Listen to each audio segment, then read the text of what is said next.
Let's call the Shakopee City Council meeting for August 6th, 2025 to order. If we could please take the roll. Councilmember Delaney. Here. Councilmember Whiting. Here. Councilmember Contreras. Here. Councilmember Laura. Here. And Mayor Lehman. Here. Item number 3, please join us in the Pledge of Allegiance. Pledge allegiance to the flag of the United States of America and to the republic for which it stands, one nation, under God, indivisible, with liberty and justice for all.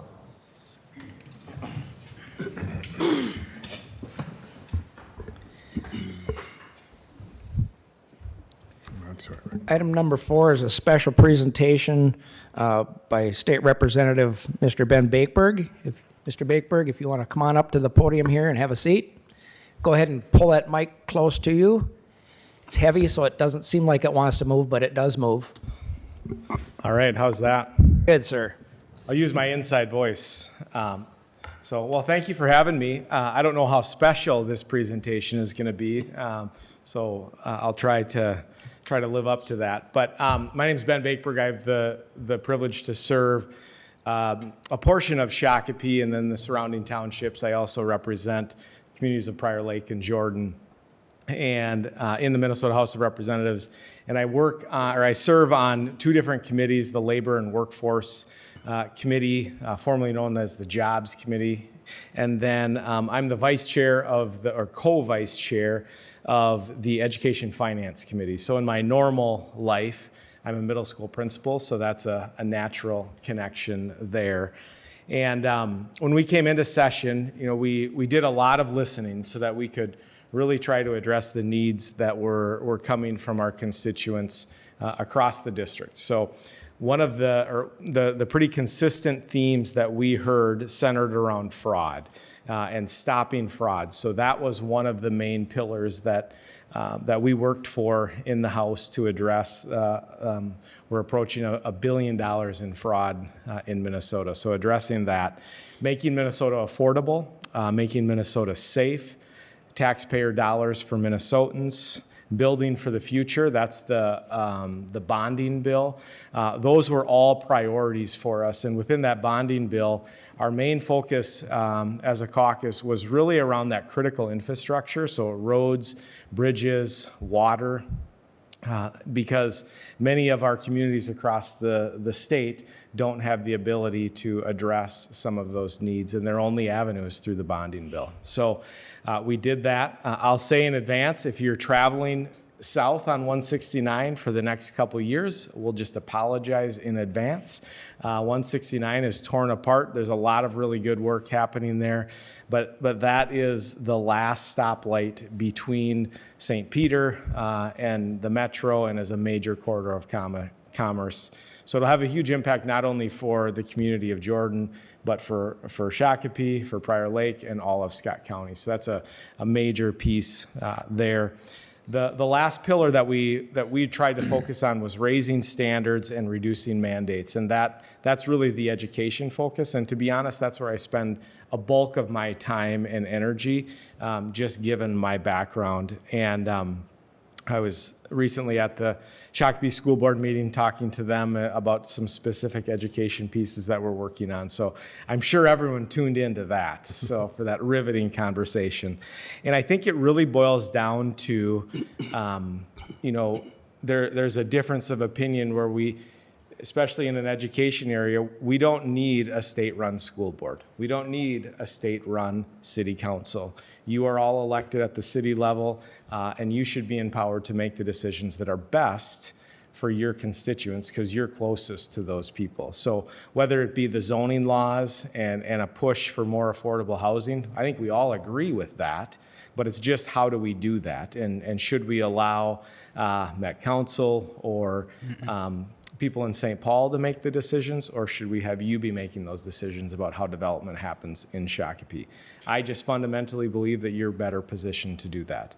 So that's where, again, I continued to champion for local control when it came to housing.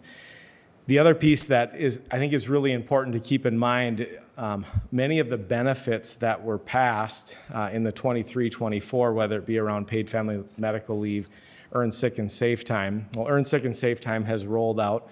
Paid family medical leave is coming, and that is going to have an impact on all of our communities. And that was something that we tried to consistently, as we heard from constituents, this needs to be addressed, and we have work to do in that area as well. So when we ended session, I could go in and I could talk about the ups and the downs and the special elections and all of that, but we ended session with the largest cut in spending in Minnesota history. We have, when we came into session, we were facing a $6 billion deficit. When we came into session in 23, we had an $18 billion surplus. So simple math, we are spending more than we're taking in, so we have to reduce spending. There's a difference of opinion from some of my DFL colleagues that we should raise taxes, but we have to keep in mind that in the last session, we raised taxes by $10 billion. We grew government by 40%. So we were able to stop any tax increases on families. That gets back to that pillar of making Minnesota affordable for our families. There was a lot of talk about shifts in costs. So we were going to balance the budget of the state on the backs of cities, counties, and school districts. And to me, that's simply unacceptable. We grew government. We should be cutting spending at the state level, not shifting that burden. Had we not done that, you would be faced with a very, very difficult decision. You're still going to be faced with many difficult decisions, but it would be even worse because we would have seen the largest increase in county taxes, and then you as the city would have to make some difficult decisions on top of what the school district has already talked about that they're going to be doing. There's a bipartisan, contrary to what the news may say, there's a lot of really good bipartisan work happening. One of those things that directly impacts us in the area with Shakopee Valley News no longer up and going, we were able to get a fix for us locally when we don't have a newspaper for the posting of those public notices. Before I wrap up and obviously would open it up to questions, I would be remiss if I didn't address just the horrific tragedy of Melissa Hortman and her husband, their assassination, and Senator Hoffman, being attacked in his home. And I think that situation has brought out, that horrific situation has exposed the worst of our society. But also there have been glimmers over the summer of where the best of our society has come together. And Mayor Lehman, I think about your daughter-in-law and what your family is going through, and just I really want to encourage people to remember just the amazing people that serve our communities. And we have to get back to having conversations. We can have a difference of opinion. That's great. But we saw the best of our society when your daughter-in-law was in that accident, and people rallying together. And that's what I am going to continue to elevate, those voices, those common sense solutions to solve the problems that we're all facing.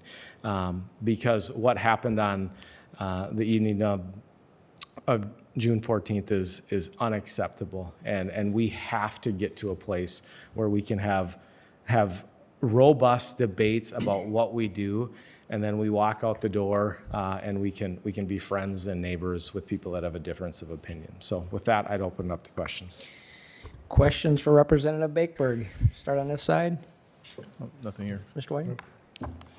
I might have a little, or if you could just give me a little more when you talk about fraud that people were talking, that was one of the big concerns. Tell us a little bit more, like Social Security fraud or, benefit fraud, so or I don't know what type of fraud or everything in general. Yeah, I mean, it's multiple agencies, multiple programs. Feeding Our Future is the most common one that people are familiar with, but those are the pieces that keep coming. Right. We had a proposal. Senator Pratt was one of the the authors of it around the Office of Inspector General, having an agency outside of each state agency to be able to have oversight. We have something, we had multiple opportunities to address that, and it just didn't happen. And it's work that we have to do, and we continue to have examples of fraud come out, unfortunately, it seems like on a weekly basis. But Feeding Our Futures is the example that people are most familiar with. Got it. Thank you. There was a House Stability agency that had fraud is under investigation now, and they found fraud there. And then there was another one that was a daycare-centered fraud that was, I think that was prior to the Feeding the Future fraud. Yeah. So. Yeah, lots of it within daycare, within housing stability. Yeah. And I think the thing that is most frustrating is these dollars are intended to help our most needy and vulnerable people. Correct. And sometimes there are these blanket statements that all of this group or all of that group are committing fraud, and nothing is further from the truth. we can't There are generalize. bad actors taking advantage of a system, and we as elected officials, we have to improve the system, and we have to have the political will to improve the system so they can't take advantage of people, so that those taxpayer dollars go to the people Right. that actually need them. I mean, $1 billion in fraud. Think about the good that could have could been be done. done True. with that $1 billion. Very true. Thank you. Anything else, Counselor? Mr. Lara? I don't have any questions. Mr. Reynolds? Sir, just from a staff perspective, I really want to thank you. Anytime we have a question or need some help on an issue, Representative Bakeberg has just been great, willing to step up.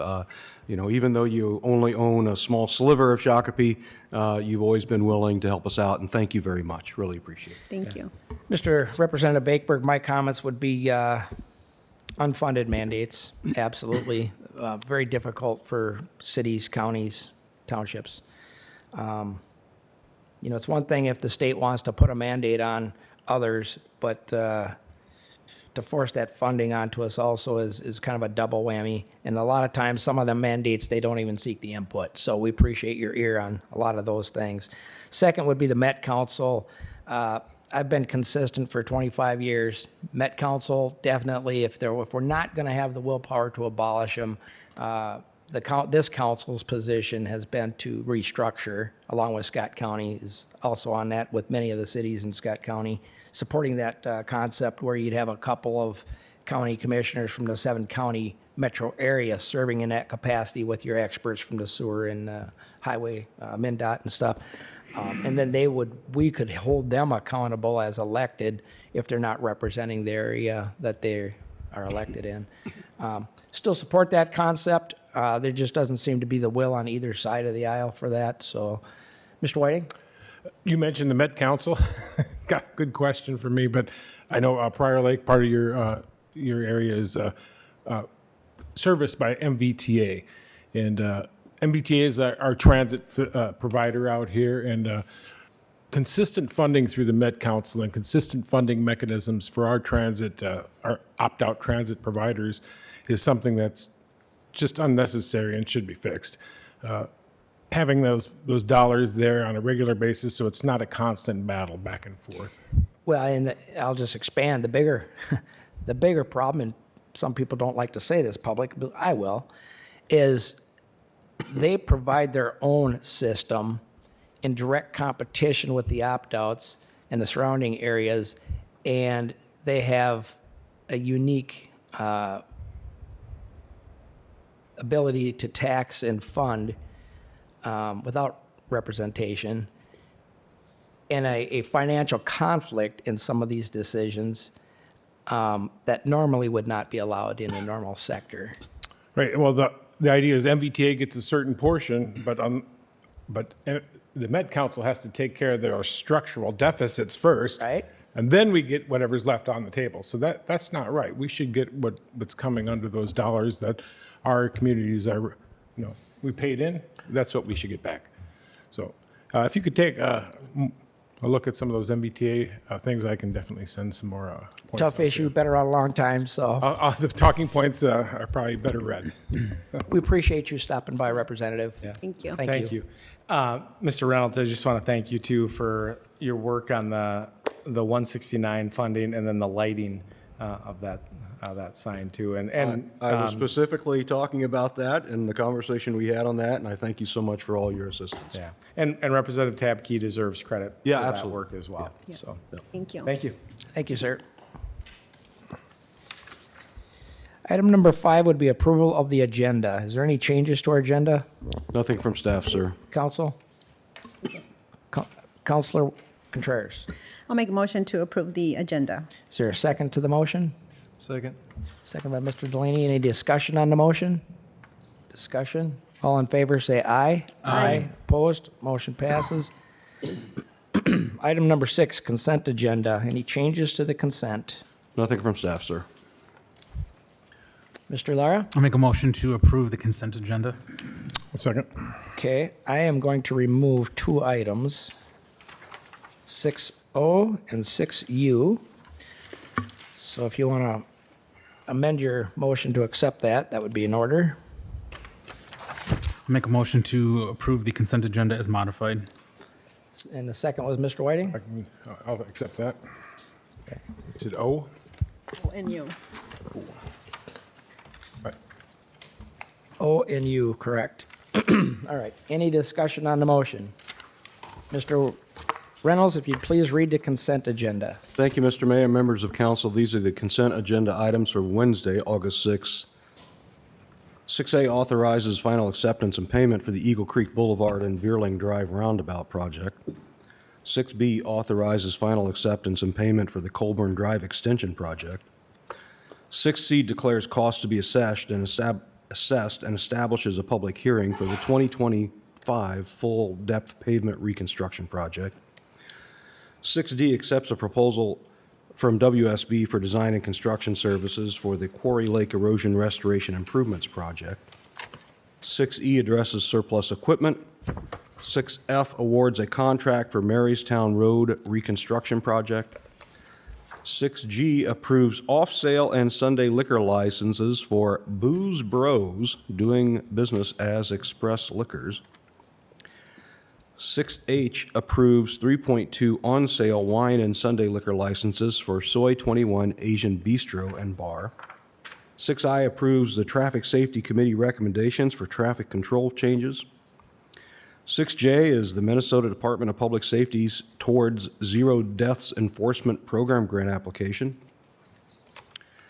6K is the Minnesota Department of Public Safety's DWI and Traffic Safety Officer Grant Program application. 6L approves the City Council meeting minutes for July 15th of 2025. 6M awards a contract for the demolition of 2405 Jennifer Lane. 6N approves change orders for the Jackson Commons with Pathfinders. 6P approves a special event permit and a temporary liquor license for the City of Shakopee TAP 2025 event. Tickets on sale now. 6Q approves a special event permit and a temporary liquor license for the Shakopee Chamber of Commerce. 6R approves a tobacco license for Booze Bros doing business as Express Liquors. 6S requests a hearing on Tuesday, September 2nd of 2025 for Texas Roadhouse Holdings, LLC, doing business as Texas Roadhouse.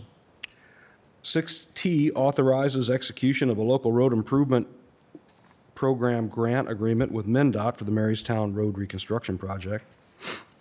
6V is ordinance O2025 TAC 019, amending the city's adopted 2025 fee schedule. Thank you, Mr. Reynolds.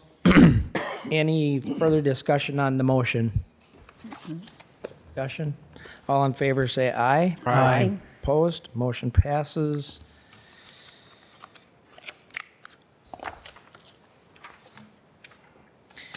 Item number 7, public comment. If you're here for an item that is not on the agenda, now would be the time to step forward, and we'd love to hear any comments you might have. So if you're here for an item not on the agenda,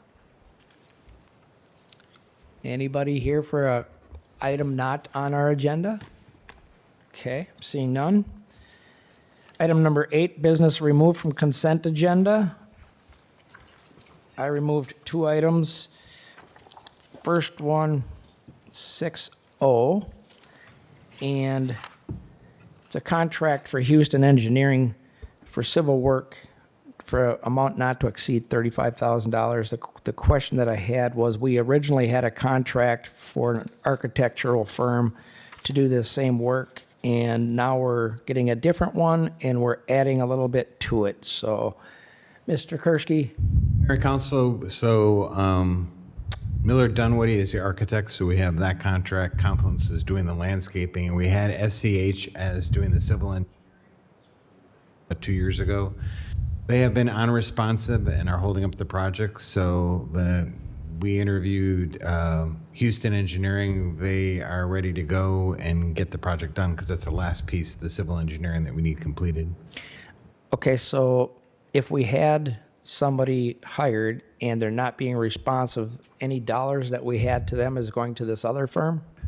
Mayor and Council, that's correct. We didn't pay them anything. They had a changeover in their office staff and don't have the people here anymore, and so we moved on. Okay, and so what is the total amount? So they are not, the contract you have is a not to exceed 35,000. That was the worst case scenario. I think the original contract you had was close to 16,000 with SCH. Okay, so the total would be 51, 52, somewhere in there? No, the total, so the original contract, let's say, was 16,000. Your new contract's 35,000. We never paid the 16,000. Okay, so it's not on top of? No, sir. Okay, so the 16 that we're not paying can go toward the 35, so Yes, really sir. the difference is what we're looking at. Yep. Okay, very good. Mr. Whiting? Follow up, since you opened it up, is SEH working on anything else for our city? Mayor and Council, they've assisted the city on our downtown lighting improvement project, and they've been delivering that project for us successfully. I'm assuming this is a different team that was on with Confluence for that project. Thank you. So they don't have, the way I'm reading this is they don't have the Elements. certain skill set for this particular project that's needed. Right. That's how I understand it. Okay, Or Mayor and Council, that might have been too small and it got pushed aside because they're working on bigger projects. right, okay. All right, wishes of council. I make a Go ahead. motion to approve contract with Houston Engineering, formerly HTPO, for civil work for an amount not to exceed 35,000. Is there a second? I'll second. Motion by Mr. Delaney, seconded by Mr. Lara. Is there any discussion on the motion? All good. No. Discussion, seeing none, all in favor say aye. Aye. Opposed, motion passes. Thank you, Mr. Kursky. Second one that I took off the consent was 6U, which is the social district policy that was approved by state legislation. And this one on page 88, was it 88? Nope, it was 81, I'm sorry. And it read a lot of documents the last week or so, but maybe I'm reading this wrong. Fact number 2, question, can alcoholic beverages from other participating businesses be brought into another downtown business within the social district? Answer, no. I'm not going to go further than that because a no is pretty simple. But if I go down to question 5, may I bring my filled social district cup into a store shop within the social district area? I thought that was answered in question 2, but the answer in this one is businesses will display window clings near their entrances indicating whether a social district beverages are welcome or not. So the way I'm reading the two, they're conflicting with each other. One says, no, you can't, and the other one says it depends on that business. One is, the first is the Other. businesses that are actually selling Other alcohol. serving, yeah. The second one you cited are the shops and other places of business where you can bring your drinks in if the owner wishes to be a part of the. Flower shop or, Okay, so let's go back to the second question.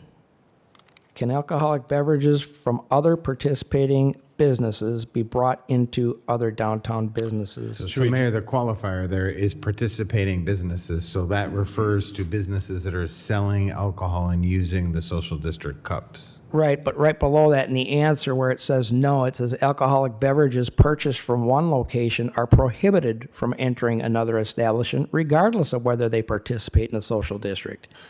Can we add from other participating serving businesses or? Sure. Yep, I just think some clarification on that would solve that. Absolutely. It just seems contradictory because it's saying they're prohibited from entering other establishments regardless of whether that other establishment is participating in it or not. And the other one says if they're not participating, you can't.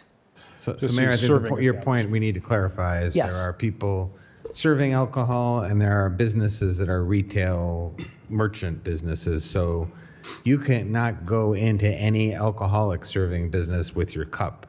You can go into participating mercantile businesses with your cup if they allow it. Can we just Okay. add a definition of serving and then So- non-serving?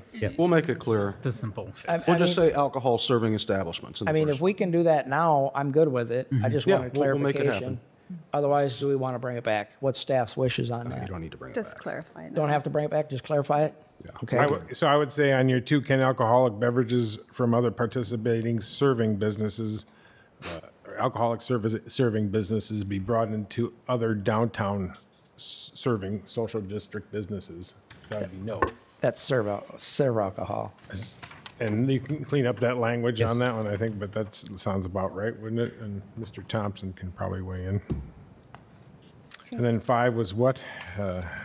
Fill the social district cup into other participating, non-serving social district area businesses. Well, I think Mr. Reynolds nailed it whether they are serving or not. So 5 is actually good Just two. Just two. based on whether the shop itself wants to allow it or not, and they will be able to display that. So 2 is really where we need to clarify that no alcoholic beverages purchased from one location are prohibited from entering another serving establishment. Mayor will make that change. Okay? Alcohol serving, I think. Right. Clean it up. Yep. Yeah, because then you're allowed to take it into a business if they allow you. That don't serve. Okay, if we can, so do we want to pass that with that one change? Who'd like to make that motion? Mr. Thompson, you good with that? Okay. I will make a motion to approve the status, let's see, where's the language here? We got any good language? No, it Set up just for says that? Social district management plan. Yeah, okay, there we go. Here, I'll make a motion to approve the social district management plan with the adjustments we have discussed. Is there a second? Second. Discussion on the motion? No. Okay. Discussion, seeing none, all in favor say aye. Aye. Opposed? Motion passes. What does that take us to? Item number 9, motion to recess for Economic Development Authority meeting. Mr. Lara, I'll make a motion to adjourn to the economic development meeting. is there a second? I'll second. Any discussion on the motion? All in favor say aye. Aye. Opposed? Motion passes. Mr. Whiting. We will call to order the August 6th, 2025 meeting of the Shakopee Economic Development Authority. Please make note of the roll, and we will move on to approval of the agenda, item 2. Is there I'll make a motion to approve the agenda. All right, we have a motion by Member Contreras. Is there a second? Second. Second by Member Delaney. All in favor? Aye. Aye. Any opposed? We have an agenda. First item of business, item 3 is the purchase and sale agreement for 124 Somerville Street South. Mr. Kursky. Chair and board members, so as the chair mentioned, this is a discussion about purchase of property for redevelopment on Somerville for $150,000. This is the particular building in discussion. If you remember, this was an automotive shop and it's been a small engine repair place. The current owner, 5 or 6 years ago, I think, had some issues, and got to know me through that process. And the city administrator, he is now not well. At that time, he had gone through some serious health issues, and now he's kind of on his way out. So he remembered all of those discussions back 5 or 6 years ago and called me and basically said, I don't want to put this in the market. Just make a reasonable offer, and I just want to get this over with because I don't have the time or the energy, and I'm going to be leaving soon. So he offered to sell this to the city for $150,000. It's probably the last blighted property that's downtown. It's an opportunity we can look to see whether it is or could be rehabbed, or it's a great site next to a parking lot where we've made substantial investment. Questions? Mr. Lara? It's more of a comment than a question. So after reviewing this, the one thing that stood out to me was long neglected. And I understand that the $150,000 is a lot less than what the current tax assessed value is. But I mean, if it's something that we're going to be acquiring, in my opinion, I feel that what I would be comfortable with moving forward with is just the sale price of the land value. If we're going to be tearing this building down, That's whether about 150. Yeah, but like, and you keep this in mind too. We're gonna have to pay to demolish this. Who's gonna pay for that? So that the difference could be made up in that point. So I'm only gonna be comfortable with this by offering the land value if it's a building we're gonna be tearing down anyways. I mean, I could neglect my home, and then the city says, "Hey, we need to buy my home so you can demolish." Like I chose to neglect it. I don't know the whole details of this, but it just doesn't sit well that we should just. I get he's going to get half of what it's worth, but put it on the market and see what happens. That's where I'm comfortable with. Understood. Mr. Delaney? Similar concerns. My concern is it's a small engine repair shop. And over the years, environmental regulations change for how chemicals can be used and disposed of. And my concern is you'll buy this and there's going to be some cleanup effort required because of, again, if it's kind of fallen into disrepair. And again, regs change over the years for chemical use. We may be spending $150 and spending additional to clean up with demolition. So Mayor and Council, the purpose of the EDA is to take on the difficult projects. And we have, over the past 10 or 15 years, bought a lot of difficult properties, to say it nicely, and have either cleaned them up, moved them on, tore them down. The lot that potentially where the hub is going to go, that was a gas station site that was highly contaminated, that had sat there for years and became a blight. The city purchased that, worked with the state on the cleanup, and now has that land available. The whole purpose of the EDA is to take on the difficult projects that are adding blight to the community, and this certainly qualifies that. This building, I've been here 9 years, is in about the same shape. I think when the guy bought it, it was in the same shape. It's just a difficult building, and this is an opportunity. It's right across the post office, so it's seen by just about everybody downtown to really either get it fixed up or cleaned up and sell the site to somebody who's going to redevelop it. Mr. Lehman? Thank you, Mr. President. My questions and concerns are as follows. First, I would like to know if there's asbestos on site. Second, I'd like to know if there's any borings for soil contamination under the site. This building goes back and had the city towing contract when I was a young boy in Shakopee, and there was an empty lot next door that's now a business that stored them vehicles. So I guess that's the first thing I would look at. And then the second thing that comes to mind is earlier on our consent agenda, we approved the city tearing down a residential privately owned home that was in disrepair and putting them assessing them cost right directly back to the property owner. We're willing to do that to our residential properties, but not our business properties. And that's a little concerning. So,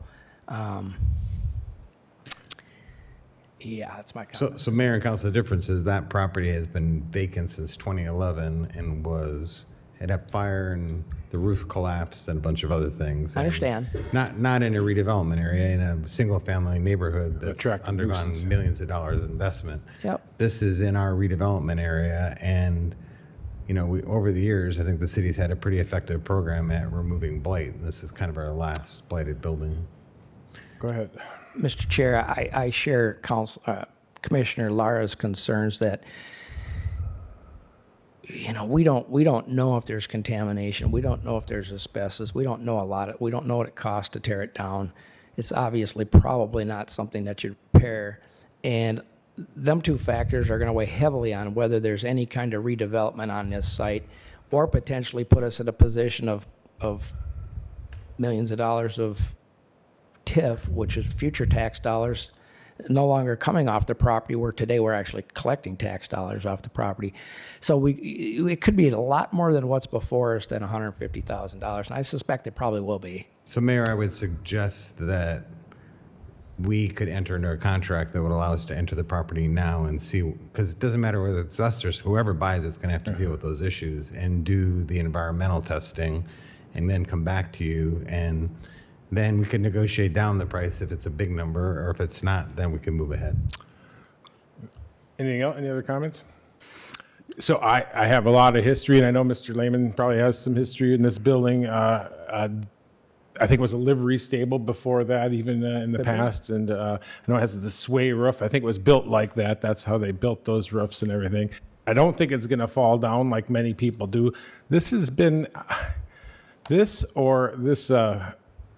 tenant or other has been at the city council and actually stopped some of the downtown group development at one time, and actually helped promote some of the downtown at many times. So my old historic truck was in this building at one time.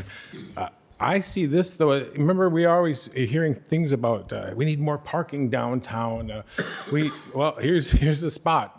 There's also a lot of grants. The Minnesota PCA has grants for brownfield. I'm not sure if the city can get into some of those grants and things if there is some potential for issues. This is right in the heart of our downtown. It could be a lot of potential. And $150K, that's nothing. I mean, at the prices right now, I agree. We should probably know what we're getting into and do our diligence. But here's a great opportunity. These don't come up very often. I think we swoop on it. But I think you have some direction from the council to kind of come back with this with some more information. You need anything else from this EDA? No, I think we're good. All right.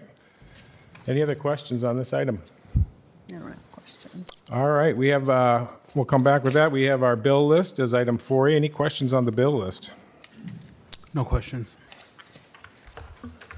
All right, hearing nothing, I'll look for a motion to adjourn. So moved. We have a motion on the table. Is there a second? Second. Motion to the second to adjourn to next month. I don't have it listed here, but we'll get to that.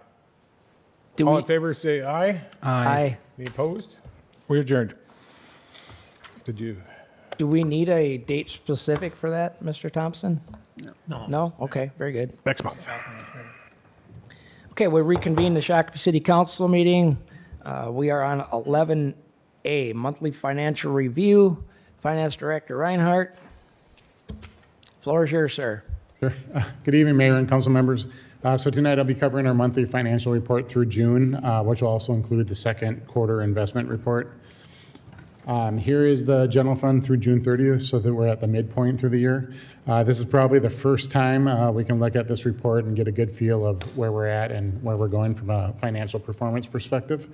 There's still plenty of caveats. Certainly things come up between now and year end, and there's some timing issues with potentially large payments or receipts at the beginning of the year or end of the year that aren't reflected in seasonal changes. For example, we typically have a lot of building permit revenue in spring and early summer compared to fall, and conversely, we receive a lot of our grant revenue towards the end of the year.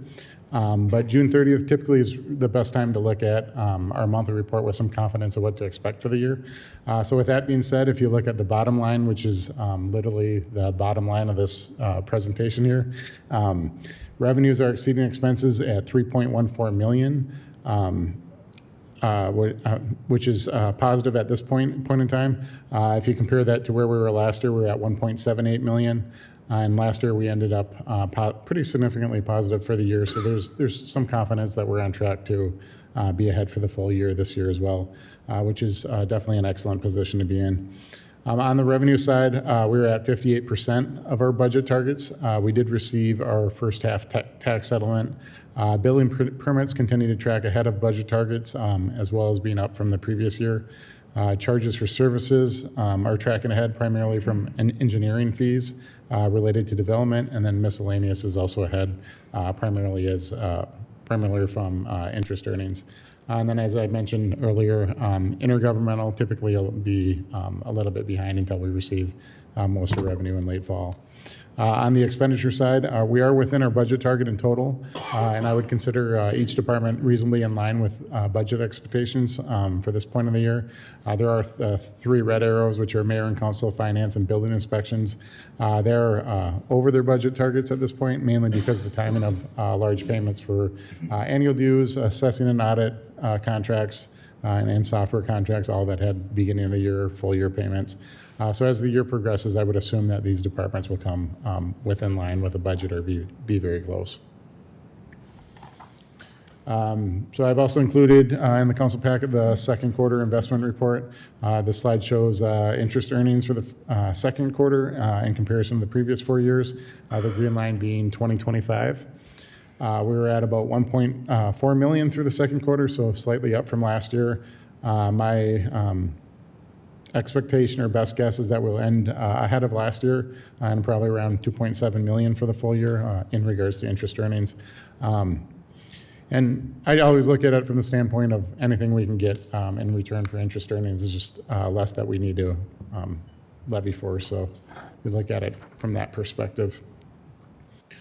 I did add a chart from what I provided with last quarter's report, but I think this kind of provides an illustration of what to expect moving forward. So two different charts on the slide, but relate to each other. Keep in mind both these charts are as of 6:30, so some of these changed a little bit. But the one on the top right is Bloomberg and shows the predicted future rates of Fed funds. The expectation is that we'll see rate cuts beginning this year and through 2026 until it reaches a 3% rate. The second chart shows the city investment return in comparison to 3-year Treasury yield, which is our benchmark that we use for reporting. Our maturity average for our investment portfolio is 2.5 years, so it's slightly less than that 3 years. That benchmark being the blue line and the city being the orangish line.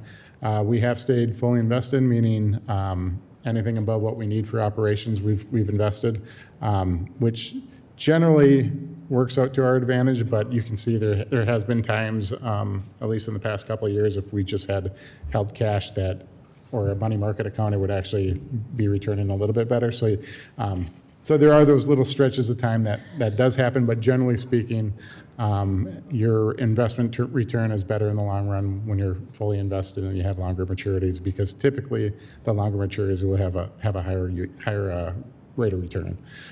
So I think we are in good position with our current investment portfolio now. So if we do see rates come down as expected, I don't believe it would have an immediate impact on what we might anticipate for interest earnings over the next year.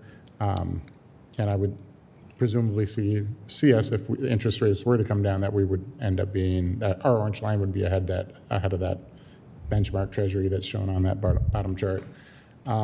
So good news, preliminary.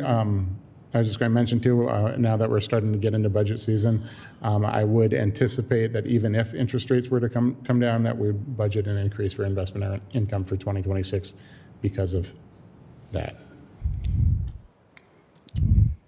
And then the last slide here is our unrealized gain or loss. Again, the green line being 2025, and it compares it over the previous 4 years. This is the market value adjustment of investments, which again, we only do once a year at the end of the year, but this gives you kind of where we're at currently. The last couple of years, we had a pretty significant adjustment for unrealized gains because we've seen kind of flat or downward shifts in interest rates. So far in 2025, rates are down in comparison to December 2024, so we currently have an unrealized gain of about 1.1 million. We do intend to hold all our investments to maturity, so these unrealized gains are what they sound like. They're just on paper right now, and then again, they're only recorded once a year on December 31st. And as you can see from the previous slide, market is indicating that rates will come down, so if that's the case, we will have an unrealized gain for the year in 2025. So with that, I can answer any questions that you might have. Questions of staff? Mr. Lara? It's a question I've been wanting to ask for a while now. On the interest earnings report on 109, you said that we probably gonna be ending the year higher than we were last year, so maybe about the 2.5-ish, 2.6-ish range. Yeah, I would think we'd be about 2.7. So then when you said that that's less the amount that we would have to levy, do we pull that out then at the end of the year? Well, what we're looking at is we're looking at increasing interest earnings for a 2026 budget. So it gives you some level of confidence that we can hit that mark because we've seen our earnings come up over the past few years. And even if, again, rates were to come down, we're still fully invested. So many of our stuff is already invested in the higher rates. Does that answer your question? No, so do we just keep the... Let me try to answer your question, and correct me if I'm wrong. Sure. I think I understand what he's asking.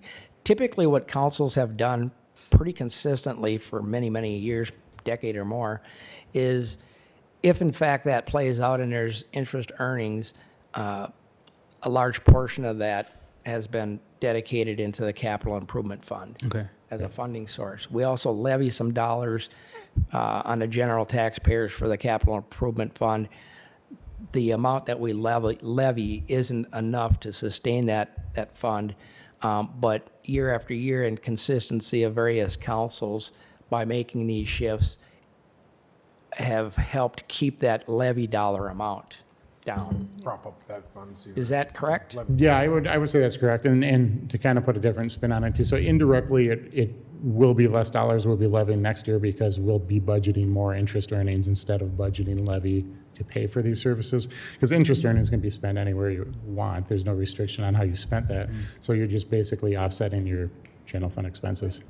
Yep. Yeah, and then at the where Council or Mayor Lehman was getting at, so it just comes down to the bottom line. So interest earnings is just going to be part of the bottom line number at the end of the year, and then it's up to council to decide if we have a surplus of funds where we want to use it, which we've typically used for capital improvements or one-time expenses. no pizza parties and we don't give it back. Although pizza parties are a one-time expense. Right. And then just to reiterate, Mr. Reinhardt, that all of the investments that the city holds, what is that acronym? Safety? Yep, so it's Liquidity. in the council packet, but SLY, so safety, liquidity, and yield. So your first strategy is always safety, and we're pretty restricted on what we can invest in Right. by state statutes, and even more restricted by the policy we have here in Shakopee. Right. And I just wanted to have you clarify that for the general audience that might be listening. All right. Any other questions of staff? No, that's it. Thank you. Thank you, sir. You're welcome. Never thought I'd see Viv sell. 11B, zoning map amendment, preliminary and final plat of Ileana Estates. I probably wrecked that name, but Mr. Kursky. Canaan's property. Mayor and Council, this is for Ileana Estates.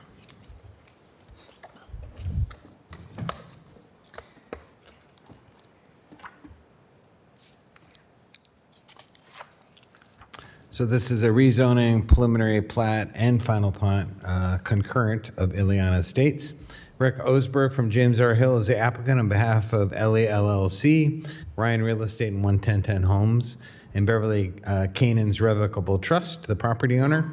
The applicant has proposed to rezone the property from AG, which is agricultural, to urban residential, R1B, and develop approximately 14 acres into 31 single-family lots with 2 outlots.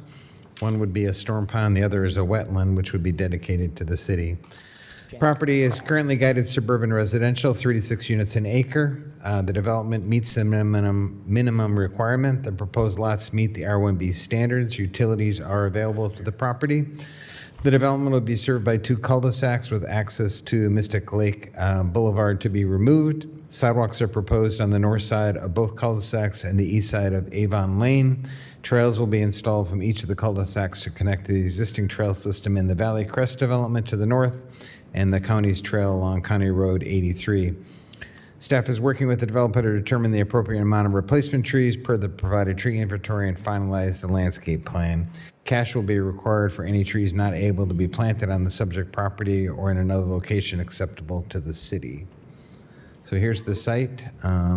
Many of you are very familiar. This is where the current owner used to have Peter Pumpkins growing pumpkins in the back. The house is kind of buried in the trees in the front. Here's a survey of what the site currently looks like. Here's the house with the driveway out onto County Highway 83. Here's the proposed preliminary plat. So the city owns the sections above that. So this is where the Valley Crest Trail runs through, and then it connects into the Valley Crest Park that we're currently working on. So here's the final plat. Here's some sample elevations. This developer, 11010, is currently working in Whispering Waters. So here's the grading and drainage plan. They're proposing an outlot for a drainage basin in the backside here. This is the wetland that's being preserved. I will say the developer and the engineer worked a lot with staff. We actually eliminated some lots in here and densified this a little bit to really preserve this wetland and a lot of the trees that are in this area. Mr. Kursky, Yes, sir. that number 2 in the top right corner, is that going to be city land over there? What's going to go on No, with there? Mayor and Council, that's the back yard of these properties. The 2 is just floating there for, not signifying anything, huh? No. Okay. If I remember, that's a drainage area, right? It's the block rear, it's just undisturbed area. Undisturbed area. Not a different lot, okay. So here is the tree preservation plan. So they are saving a lot of the significant trees that are in Outlot B, which is the wetland area. And as the engineer just mentioned, Rick said that this area is going to be undisturbed. This is where there's some pretty large existing trees. Where are you pointing at, Mr. Where's your Kursky? pointer? Sorry, right over here. Okay. So here's the wetland area. These are all trees that are being preserved. And then along County Highway 83, they're preserving these large trees, and this is an area to be undisturbed so that they don't damage any of the root system to provide some buffer to these homes. Got it. Here's their landscape plan. So pretty significant number of trees, some trees along the backs of these lots, and then a few trees along the outlot where the drainage is. So Planning Commission recommended unanimous approval of all the items at their July 10th meeting, and staff recommends adopting ordinance O-2025-18, approving the rezoning from AG to R1B, and resolution 2025-075, approving the preliminary and final plat of Ileana Estates. And the applicant is also here. Thank you, Mr. Kursky. Before we get to staff questions, I wanted to ask Mr. Thompson, do we need 2 separate actions here, or is one action? Two separate actions. Yes. Okay. Questions of staff? Mr. Whiting? Are these all standard roads, cul-de-sac sizes for our fire department and everything? Mayor and Council, yes, this meets all the city standards. Okay. I think it's 1,500 foot for max cul-de-sac. And we will be, Mayor and Council, connecting the sidewalks that are on the end here into the existing subdivisions. Okay. Other questions of staff? Mine is an engineering question. Outlot A, as shown on the map here, is that stormwater runoff? Mayor and Council, that's correct. That's the stormwater management basin for the site. Okay. I know prior to this development coming forward, there was concern by this landowner of water from the north coming south across this property.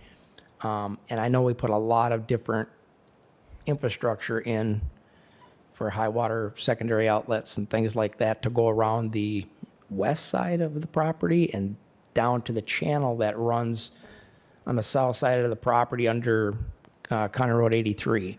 So just wanted to make sure we're taking care of the water flow in the area. And it looks like that's pretty good size water holding pond. So it's good to see that. Thank you. Any other questions of staff? Would the applicant like to make any comments? Any questions for the applicant? Good. And Kind of built houses all around that property, didn't we? Good evening, Mayor and Council. Yes, we've had a long, not really a long journey, but a good journey with the staff and planning department. The project is obviously disturbing a segment of trees that are in the town, but we have a zoning requirement density to meet, and we have just barely made it over with the lot count that we have. Done everything we can to save the trees on the site, and actually introduced planting some other trees in the outlot, but city staff has other visions for how that should look and directed us on how we should plant those outlots that are to be owned by the city. So with me today also is Bill Ryan, who's the owner and developer of 11010 Homes and Ryan Real Estate. So thank you for Mr. considering Whiting? our Well, project. thanks for all the work you've done to preserve the trees in the development we looked at here. So looks like a lot of work went into that and water management. So looks like a good project. did, Mr. Kursky, did I catch that correct, that we're just slightly over the density? Is that what you said?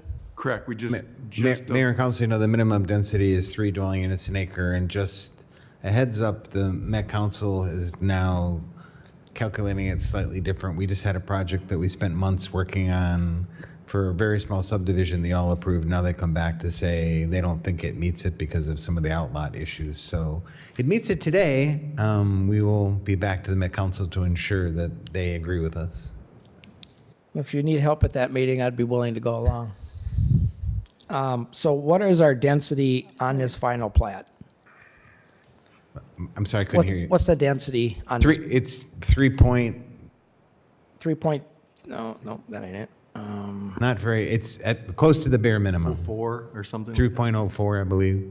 And don't we have for this zoning a minimum and then a maximum? So we're under the maximum.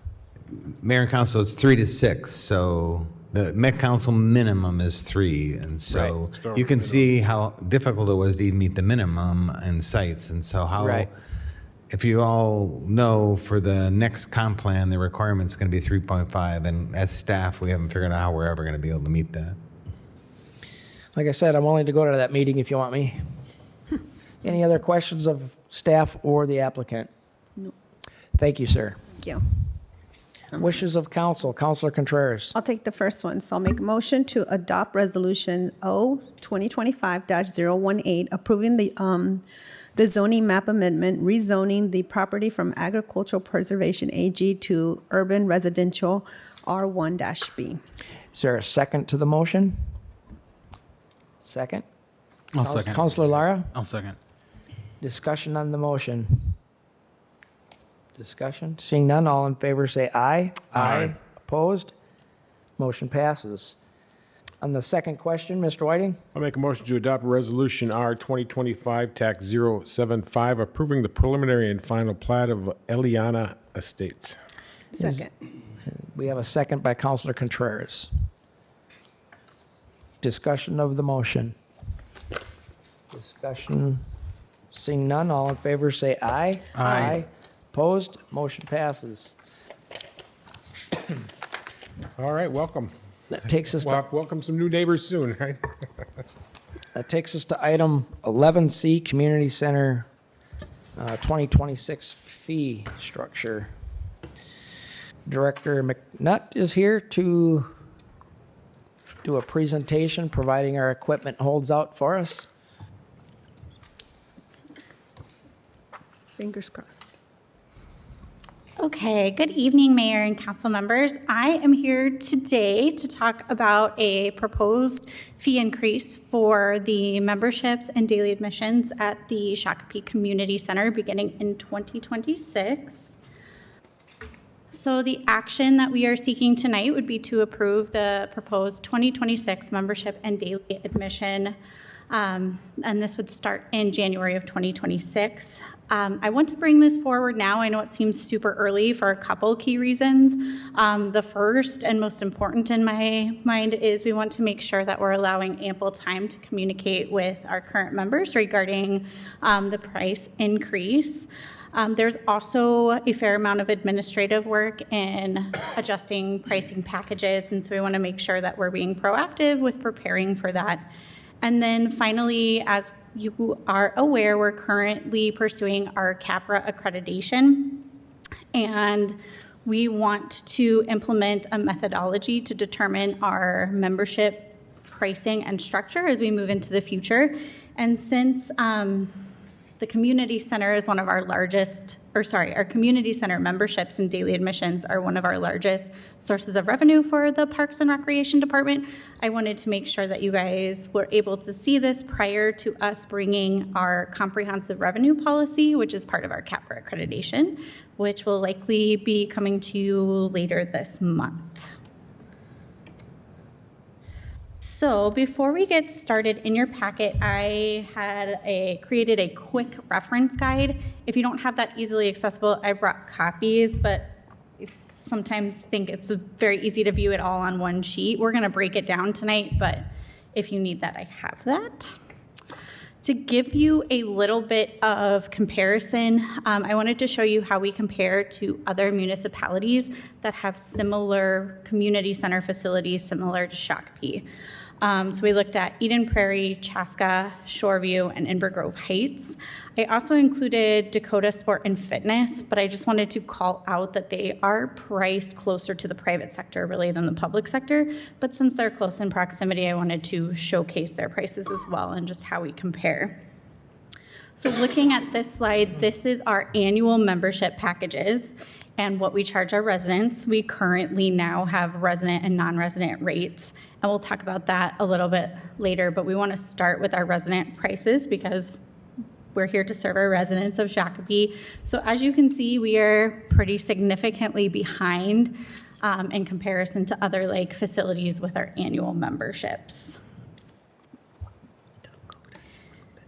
And then if we look at our monthly memberships, we're a little bit more in line with these in comparison to our annual rates, but we're still pretty significantly behind most of our comparable facilities in other municipalities. Okay, so our first change that we would like to make is to establish a pricing structure when we're setting our fees for our memberships. Currently, our pricing exists, but they're not really rooted in any clearly defined strategy. And by establishing a formal pricing structure, it gives us a foundation for consistent and fair and sustainable pricing moving forward. Residents and patrons will be able to understand why memberships cost what they do and will aid staff in guiding them to the best option for their needs. We will also be able to better forecast our revenue and our trends in membership by establishing a pricing strategy. So on this next slide, it kind of lays out exactly what our strategy would be. So if you can see my cursor over here at the very top, so memberships should be, we're not right now, strategically priced so that 4 individual daily admissions cost more than a monthly membership, encouraging people that are using the facility at that rate to invest in a membership. And then our annual memberships should be priced, like I said, they're currently not, at the cost of 11 monthly payments. This gives a little bit of incentive to pay that in full and reward the long-term commitment of those willing to invest for a year. If we come back over here to the side, so our adult monthly rate should serve as our foundation for pricing of our memberships. It reflects the average cost of uses and services for one adult, and like I said, is the baseline for all of our membership tiers. I would say right now, that is probably our most comparable membership to similar facilities. So then we look at our dual. So our dual membership is essentially 2 adults, up to 2 adults. It can be an adult and a child that are residing at the same address. So we would like this to be 1.5 times the adult rate. The dual membership would cost less than 2 single memberships because it reflects people living at the same address. And then if you look at our household rate, and our household rate is defined as 2 adults and their tax-dependent children, that right now, again, we're not quite there, should be 2 times the single rate or more, depending on what council decides. Again, they're all residing at the same address. It's more affordable, but it still counts for the greater usage of the facility that a family would have as opposed to one single user. And then lastly, we look at our specialty memberships. So we classify those as our senior packages, our youth packages, and our military packages. We would like them to be offered at 15% less than the base price to recognize these groups and reduce barriers to their participation. Any questions so far? I know that slide's a lot. Okay. All right, so our second proposed change would be to simplify our daily admission by eliminating the age categories, which is exactly what we did at Sand Venture moving into the 2025 re-grand opening. And we've seen a lot of positive impact from doing so. It's easier on staff. It's much easier to explain and for residents and users to understand. So we would like to increase the prices for our resident daily admission from $8 to $11. Our current monthly rate is $44, so that would satisfy our goal of it being 4 admissions equal a monthly membership. And then we would like to move our non-resident daily admission from $13 to $16.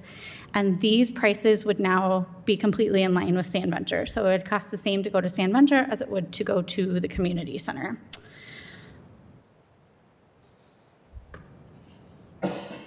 All right, our next change is that we would establish a percentage for the non-resident rates. So looking at 40% more for a non-resident than a resident for the community center memberships. And this would also align with how we priced our season passes at Sand Venture this summer as well.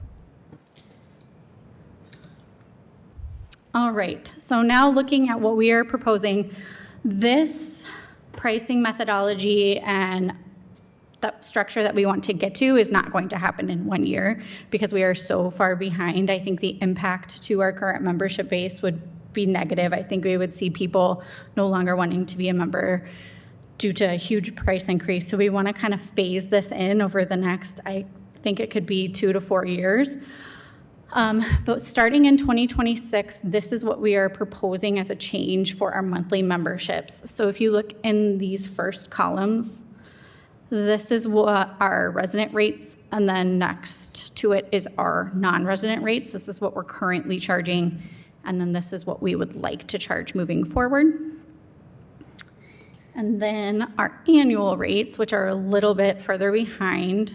This is, again, looking at your resident rates, non-resident rates, is what we would like to move our annual memberships to. The caveat with annuals is if you took out an annual membership, say tomorrow, you wouldn't pay the new increase until your annual expires and you're set to renew. With a monthly membership, that price would change at the first billing cycle in 2026. So that's just kind of a difference when you go into changing memberships prices on the membership packages. Excuse me, so the proration from the time that you sign up for an annual that we currently utilize would just carry over? Correct. Okay. Yep.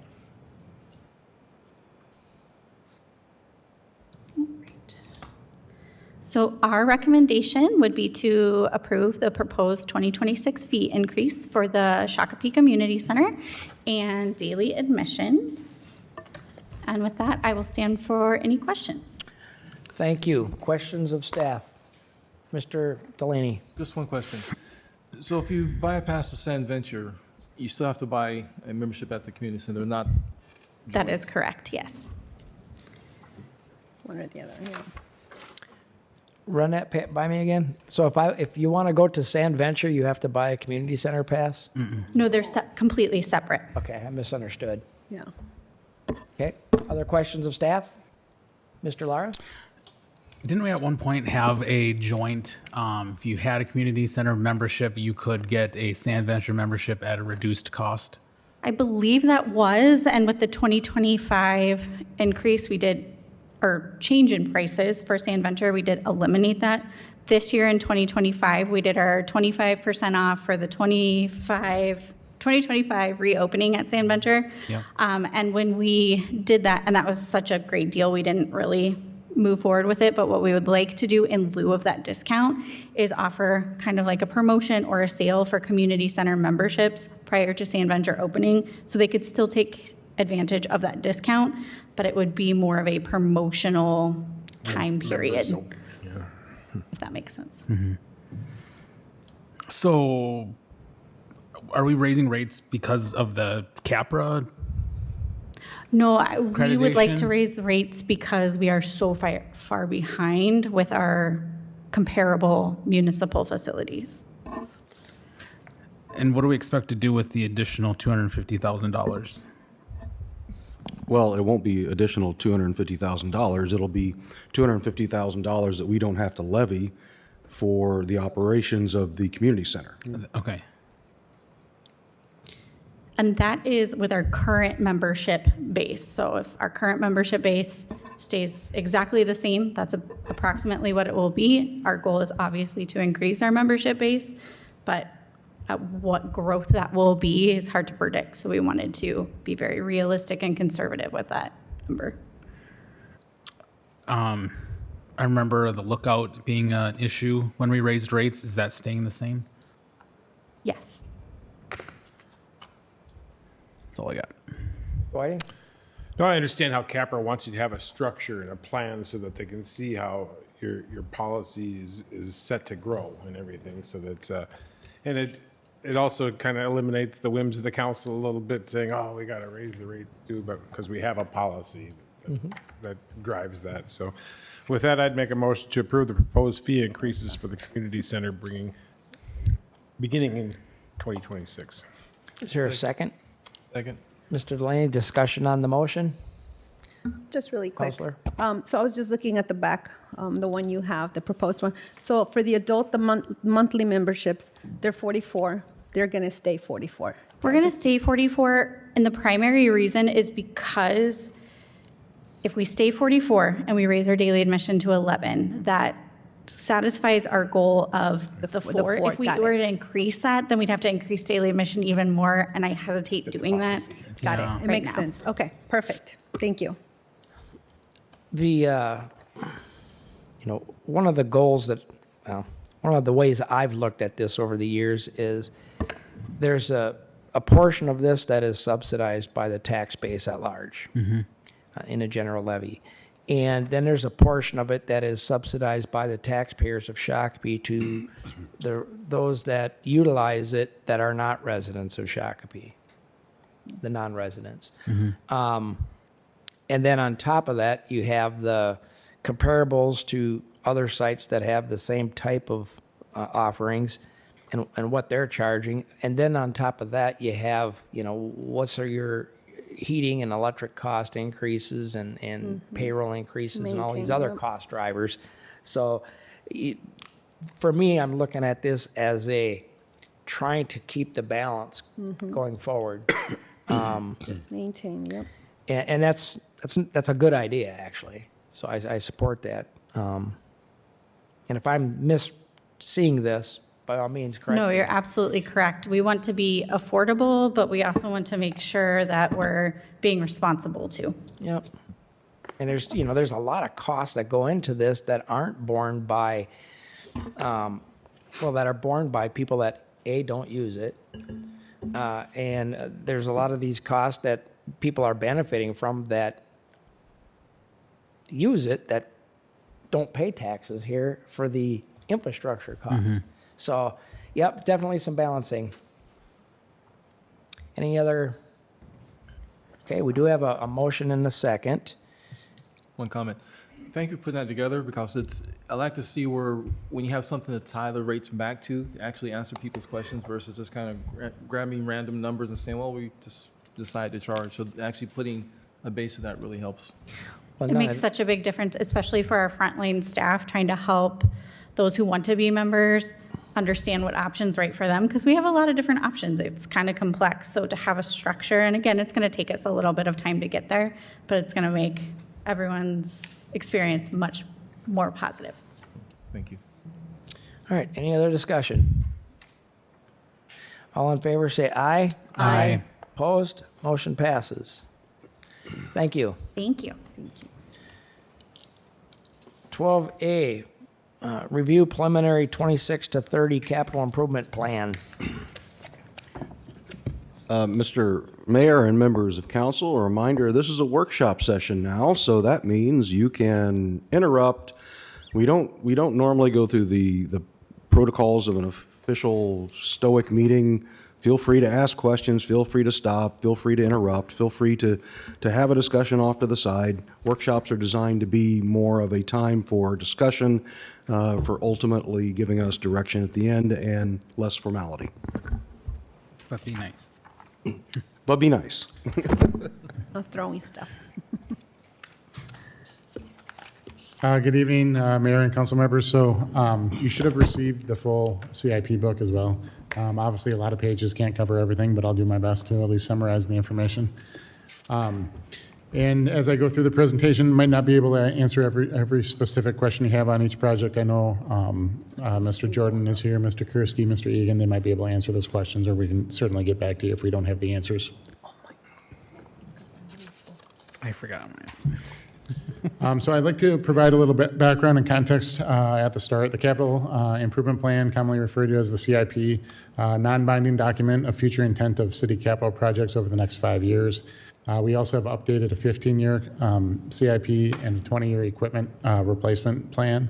Those have been included in the book as well, in the appendix section of the draft of the CIP that I provided.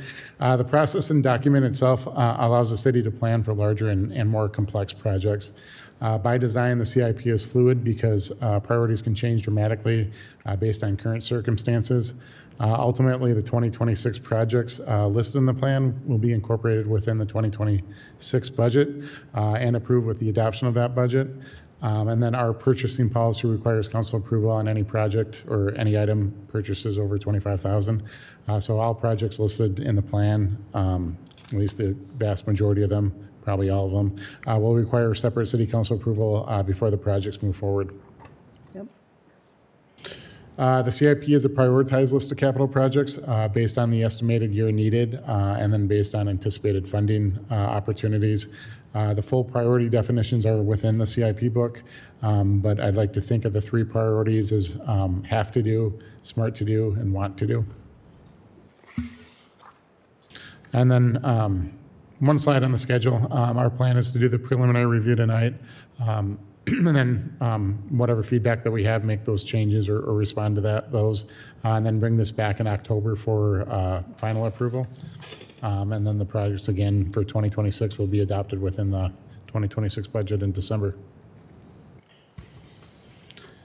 Here's the total CIP expenditures by fund over the 5-year CIP. We have 146.6 million of projects identified, with 54 million in 2026.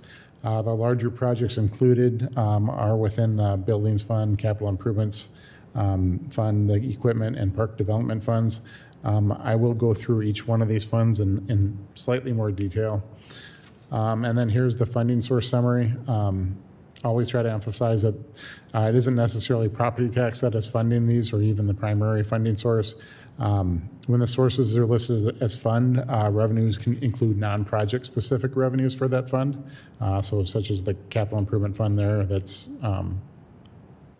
a few different funding sources that go in there. Funding sources include park dedication fees, local, state, federal grants, cost sharing with local partners, franchise fees, special assessments, the internal rent charges with various departments, and utility charges for the sanitary sewer and storm drainage infrastructure. I do want to walk through each of the funds tonight, starting with the capital project funds, which would include park development, capital improvement fund, and then the tree replacement fund. By definition, capital project funds are used to keep track of funding and costs for larger projects that often span more than 1 year, which you often see in the case with our park and our road projects. In the CIP book, each project has one project page for the within a single fund. but they may consist of portions from other funds. As an example, a street project could also have a sewer piece and a stormwater improvement, but they're all just listed within the same project page. In those cases, those are shown as a funding source within that project. The Park Development Fund, which was established to fund new parks or park enhancements, is primarily funded by park dedication fees. Since 2021, look back and we've received $13.85 million in park dedication fees. The parks listed here either had park dedication fees received for that project or are contingent upon receiving park dedication fees or external funding to be able to complete. We have identified just over $32 million in projects in the CAP for park development. 11 of them are identified for 2026, which would include the riverfront marina, Schroeder House, trail wayfinding and amenities, Windmer Bluff Regional Corridor, riverbank stabilization, cultural corridor, Valley Crest, the village at Canterbury, Lions Park, parking improvements, Lions Park outdoor rink, Memorial Park playground replacement, and a level 3 charger at Quarry Lake. The Capital Improvement Fund accounts for infrastructure improvements, primarily streets. The funding is coming from the Capital Improvement Fund levy, franchise fees, municipal aid, and municipal aid construction funds. Additionally, you'll see that projects are funded by special assessments. This slide shows 26 and 27 projects. I'll put the 28 through 2030 on the next slide, just didn't all fit in one slide. The 26 and 27 projects include $2.3 million for downtown ADA lighting and rehab projects, 2 projects outside of the annual overlays reconstruction, which is the Marystown Road and Highway 169 interchange improvements, which part of that will be completed this year and part will be completed next year. And then Old Carriage Court and Old Carriage Road roundabout project. The Marystown Road interchange is funded predominantly by a $3.7 million Met Council award and then a $1.4 million local road improvement program grant. So both projects are aimed to improve the safety of those intersections. And then additionally, County Highway 17 reconstruction and safe roads to school improvements have been included. The annual mill and overlay projects include $3.7 million, or a total $3.7 million, and then the 26 and 27 full depth reconstruction projects total about $8.2 million.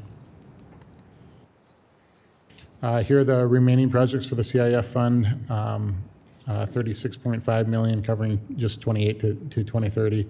The downtown quiet zone improvements is in coordination with the railroad. That's contingent upon outside funding. City has submitted both a federal funding request and a state funding request for that project.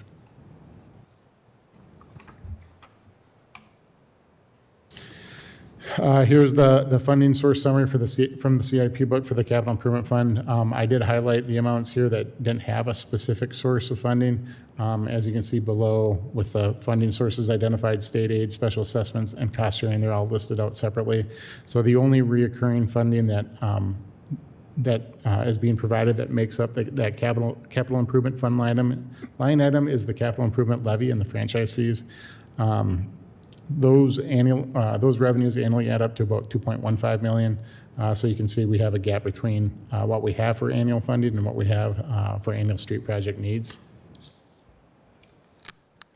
We've seen the cost of maintaining existing streets escalate pretty rapidly over the past 10 years. No different than what I talked about last time at this point, this point in the presentation. But I did put a comparison on here. Keep in mind, this would just include current roadways.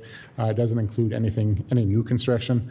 If you were to look back at the previous 5-year CIP, so the 2021 through the 2025 CIP, the cost of annual overlay and reconstruction projects in that 5-year span was $20.9 million. Average of $4.2 million. The current proposed CIP over the 5-year plan is $38.7 million, or an average cost of $7.7 million. So pretty close to double what it would cost previously. We are proposing this year a $300,000 increase in the capital improvement levy from $1.2 million to $1.5 million. This won't completely close the funding gap, but would definitely help. In the past, we have used one-time funding sources, which include general fund transfers, which we can continue to do as possible, but probably not a sustainable future, especially if the funding needs continue to grow.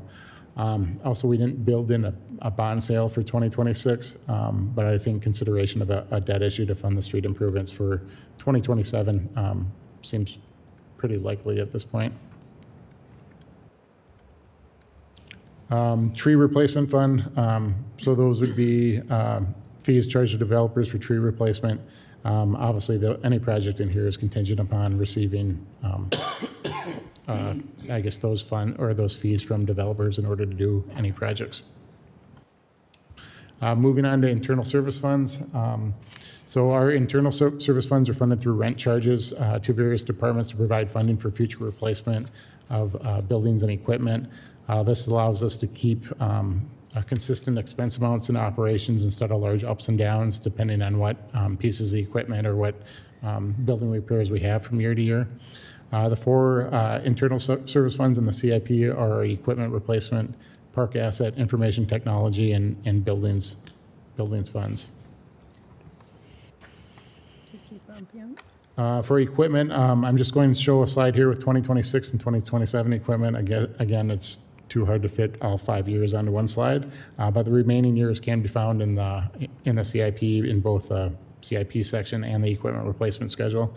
We have a little over $4 million programmed in 2026 and 1.75 for 2027.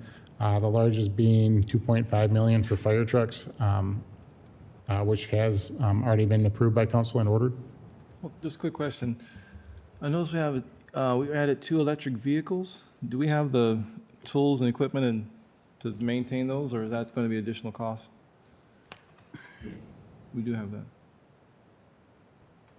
Yeah, and for those, and I was going to touch on this too. So for the ones that are new, so that we haven't had previously, and we haven't been funding them because they're not replacement. I have shown them as new in the description. So those would typically be funded out of the general fund for the first year of the purchase too. So we'll have them in, just to plan for it within the CIP, we'll have them in the CIP, but that'll be funded out of the general fund typically. And then as we purchase them, the replacement will be programmed in there so that they're being funded through this mechanism. I'm not much of a fan of the electric vehicles at this point. Maybe in the future, when somebody else figures out the technology better. They're dangerous. Yeah, and then the only other thing I'd mention is just some of the larger purchases. The annual squad car replacement, park tractors, which are 3 John Deeres with plow attachments, a large grounds mower, the Zambonis or ice surfacers for the ice arena, and then the rescue trucks for the fire department are the larger expenses in that 2-year span. A few years ago, we did compile a 20-year equipment list, which is included as an appendix in the CIP. We do not have any equipment longer than the 20-year replacement life, so this encompasses all city vehicles and all equipment and listed out by department, and also includes the replacement dates, lives, and costs. So it's been a good resource when planning ahead.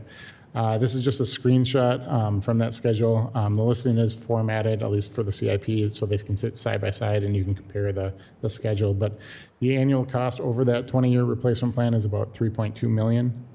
This excludes the equipment that's being funded by street and storm utilities, although they are listed separately within that plan. Just to kind of give you a reference of how much we typically can plan to spend a year. We have seen an increase in vehicle replacement costs over the last couple of years, and generally speaking, we've used a 3% inflation factor for future replacement costs. So those increases, as well as new equipment, calculate to a little over $500,000 increase in annual rent costs. So this will have an impact on the 2026 budget. We're actually proposing a much smaller increase than what that calculates out to. So we'd be proposing a $176,000 increase in that annual rent cost for 2026. And then the park asset fund, this provides the funding for the replacement of park equipment. 2026 projects include annual trail and fence reconstruction, ADA ramp for Schlepper Stadium, and a replacement of the concession door at Top Park. The parking lots include Scenic Heights Park and the Southeast Lions Park parking lot, and the Southbridge vegetation project, which is predominantly grant funded. Total project slated for 2026 is 1.235 million, and then over the 5-year plan is 4.8 million. Isn't the Southbridge vegetation management, is that within the development or is that a city park? Mayor and council, that project is due to the oak trees that are diseased within the Southbridge Dog Park area. So that project is identified to remove the diseased trees and replant native vegetation and new trees within the park area. And Mayor and council, you may not be aware of that project because that's new. That has not been in the CIP. That's been a recent project that we've identified as staff. But it's not covered under the master development agreement of the overall development of Southbridge because it's in a city park. Mayor and council, that's correct. That's the old MnDOT parcel. Boulevards and stuff, yeah. The old MnDOT parcel out there. Yeah, and I can't say the percentage of it without looking it up, but I know a large portion of that was grant funded that we did receive a grant fund for.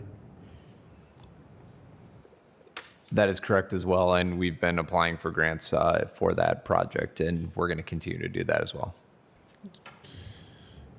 Next slide here, Information Technology Fund. So this pays for our annual technology costs that aren't necessarily specific to any one department.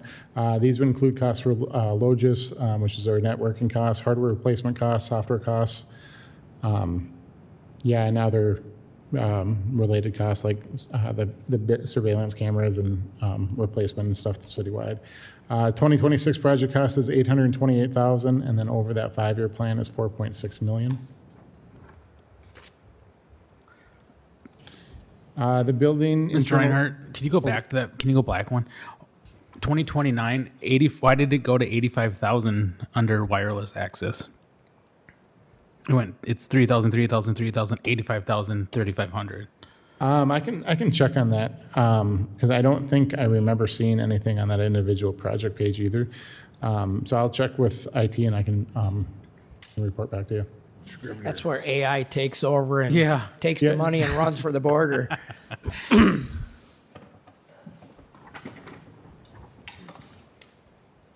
So moving on to the building IS fund, so that this pays for city building improvements and replacement. I have just the next 2 years listed on the slide. Again, 28 and 30 can be found in your book. There's just too many individual projects to list on fit on one slide.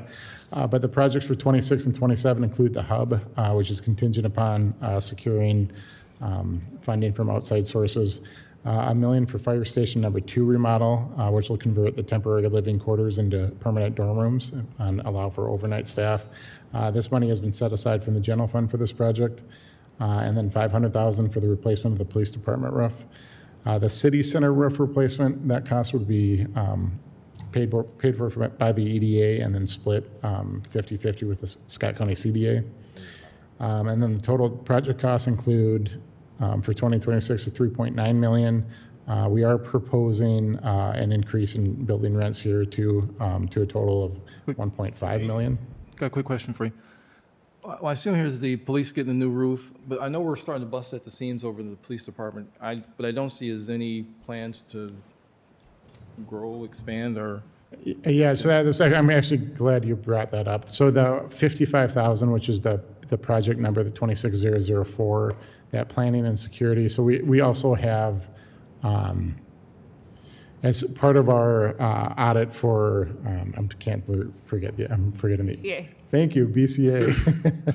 I had a whole different acronym in my mind there. So as part of that audit, they also identified, okay, that you really need to separate some different things. So we want to take a look at both those recommendations from that audit as well as planning for growth and for structure back there. So that's going to be all part of that planning and security study, and you might see something brought back as a result of that for a future project. Thank you.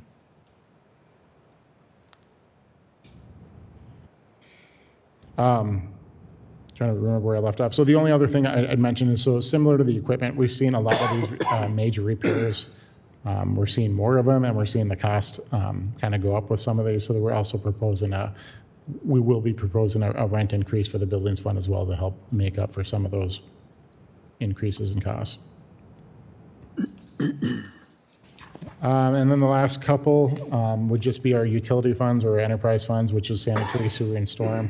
So these work a little bit different. So these are all being paid for from user rates. So any infrastructure or equipment that's being used by these funds will be paid from user rates. So starting with sewer, we have identified about, I guess, 300,000 in sanitary sewer projects for 2026, which include the sewer extensions and generator replacement.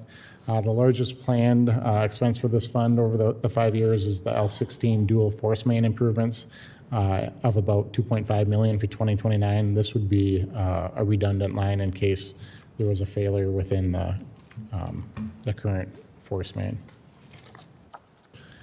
And then the storm drainage fund, total of $5.1 million in projects, including $866,000 for 2026. And the projects for 2026 include the annual storm pond improvements, quarry lake erosion restoration, skid steer and UTV replacement, and then native vegetation management. So with that, I'll just open it up for any questions that you might have.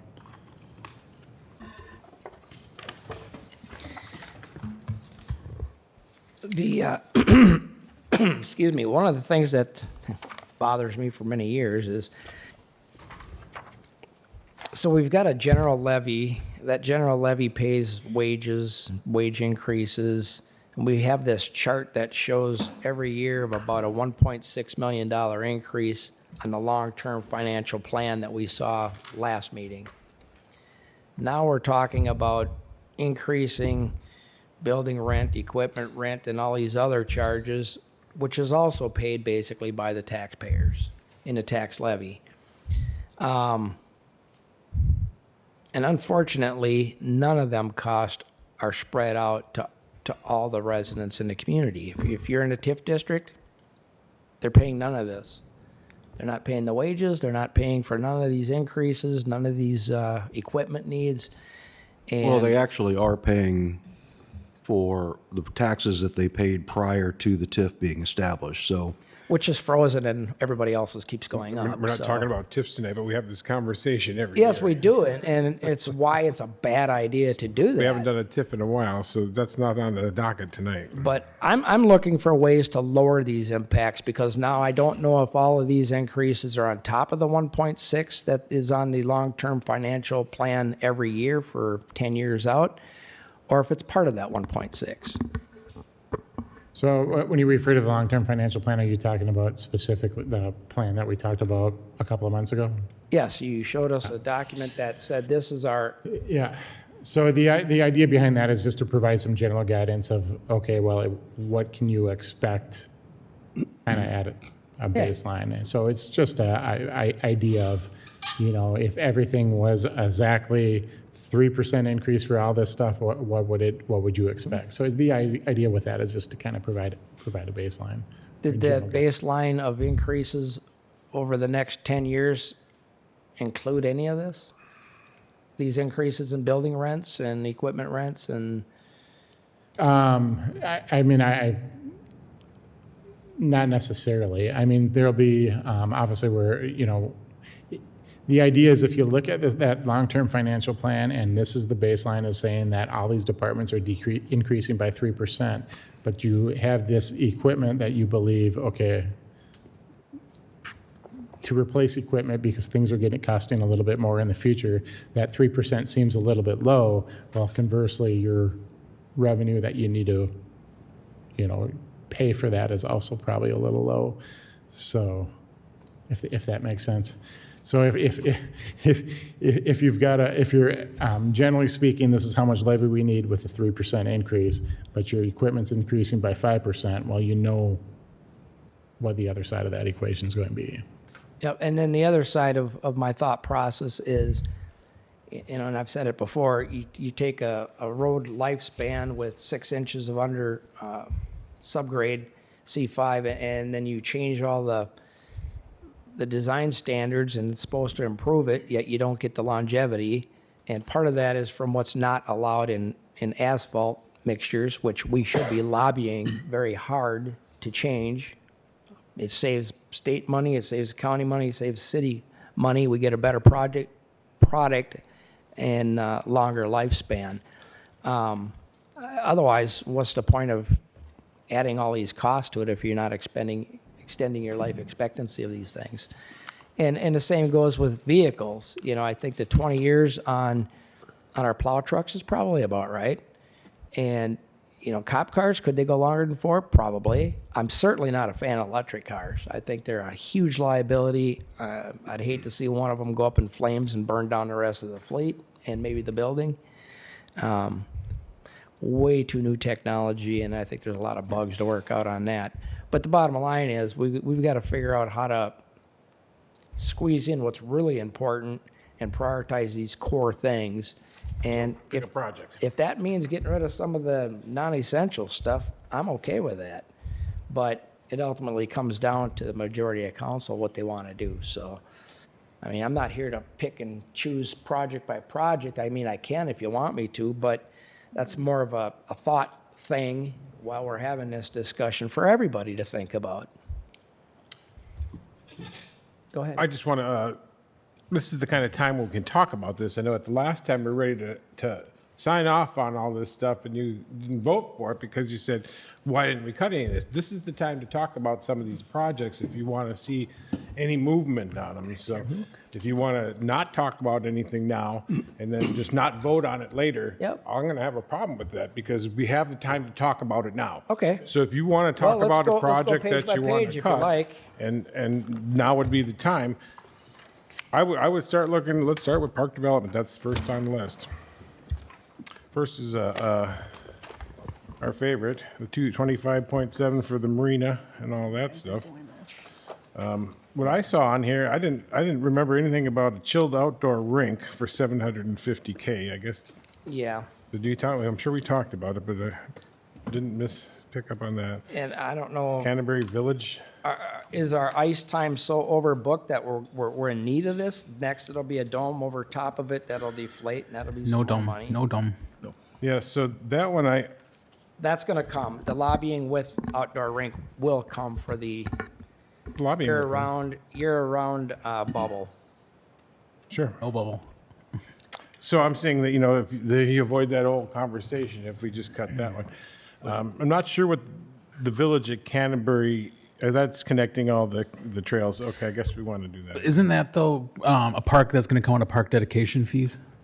Mayor and Council, all of these are park developments. So the reason why the ice skating rink is on here, we want to try and use Sand Venture after that investment year round. And so that actually is putting a chilled rink in the parking lot up against the building so that we can use the community space in Tommy's through the winter.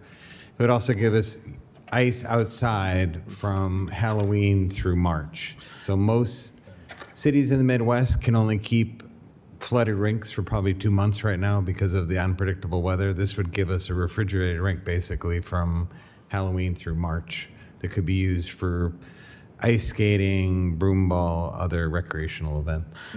Okay, so I just want to make this comment. So I remember, was it last year or the year before? I think it was the year before when people were reaching out to us because we could not keep those rinks going. And they were like, well, what's our alternative?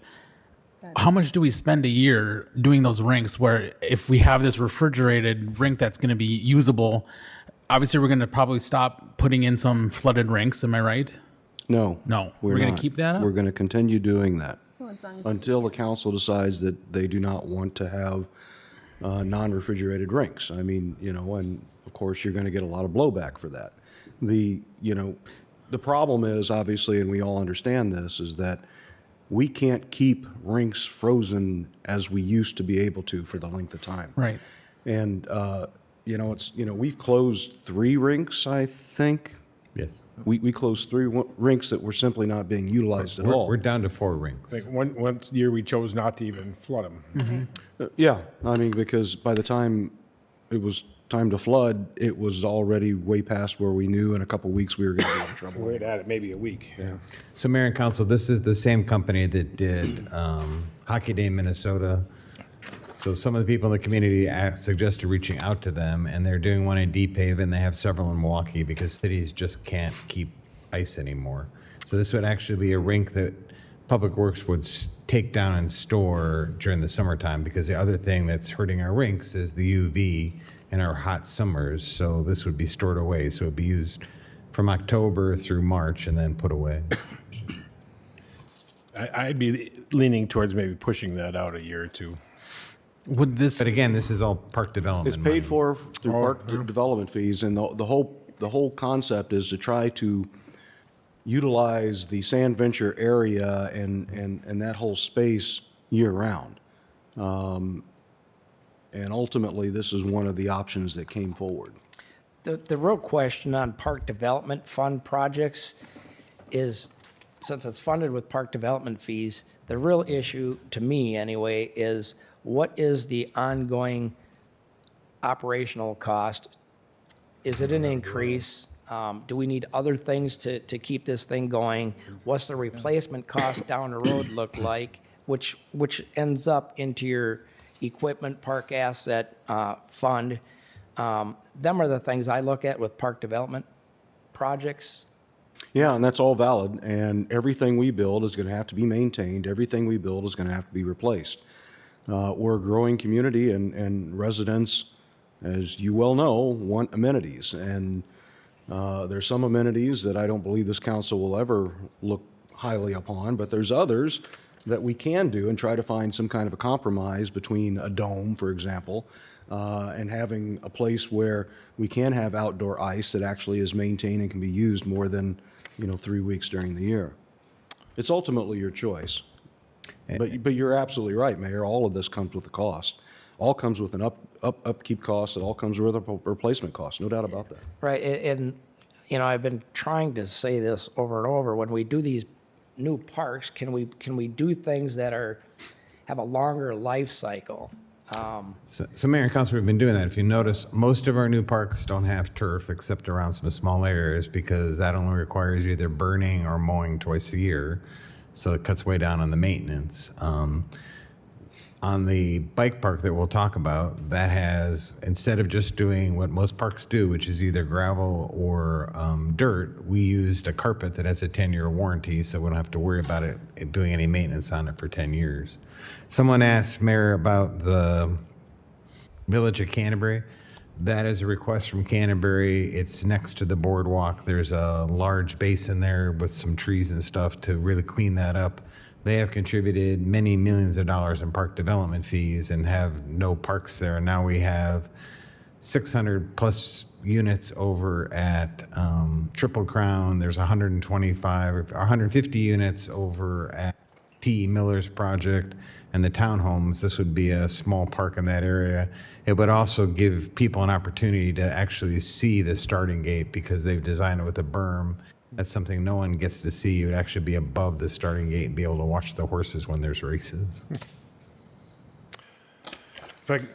I'll leave the parks alone and move to the capital improvement fund if you want to talk about the quiet zone, because I think in conversations in the past, 1.5 million was what it was going to cost for one crossing, and so at 1.5 and 3, we got 3 crossings covered. Now, what are we going to do with the rest of them? So, this is the second bullet point on page 155, the downtown quiet zone improvements.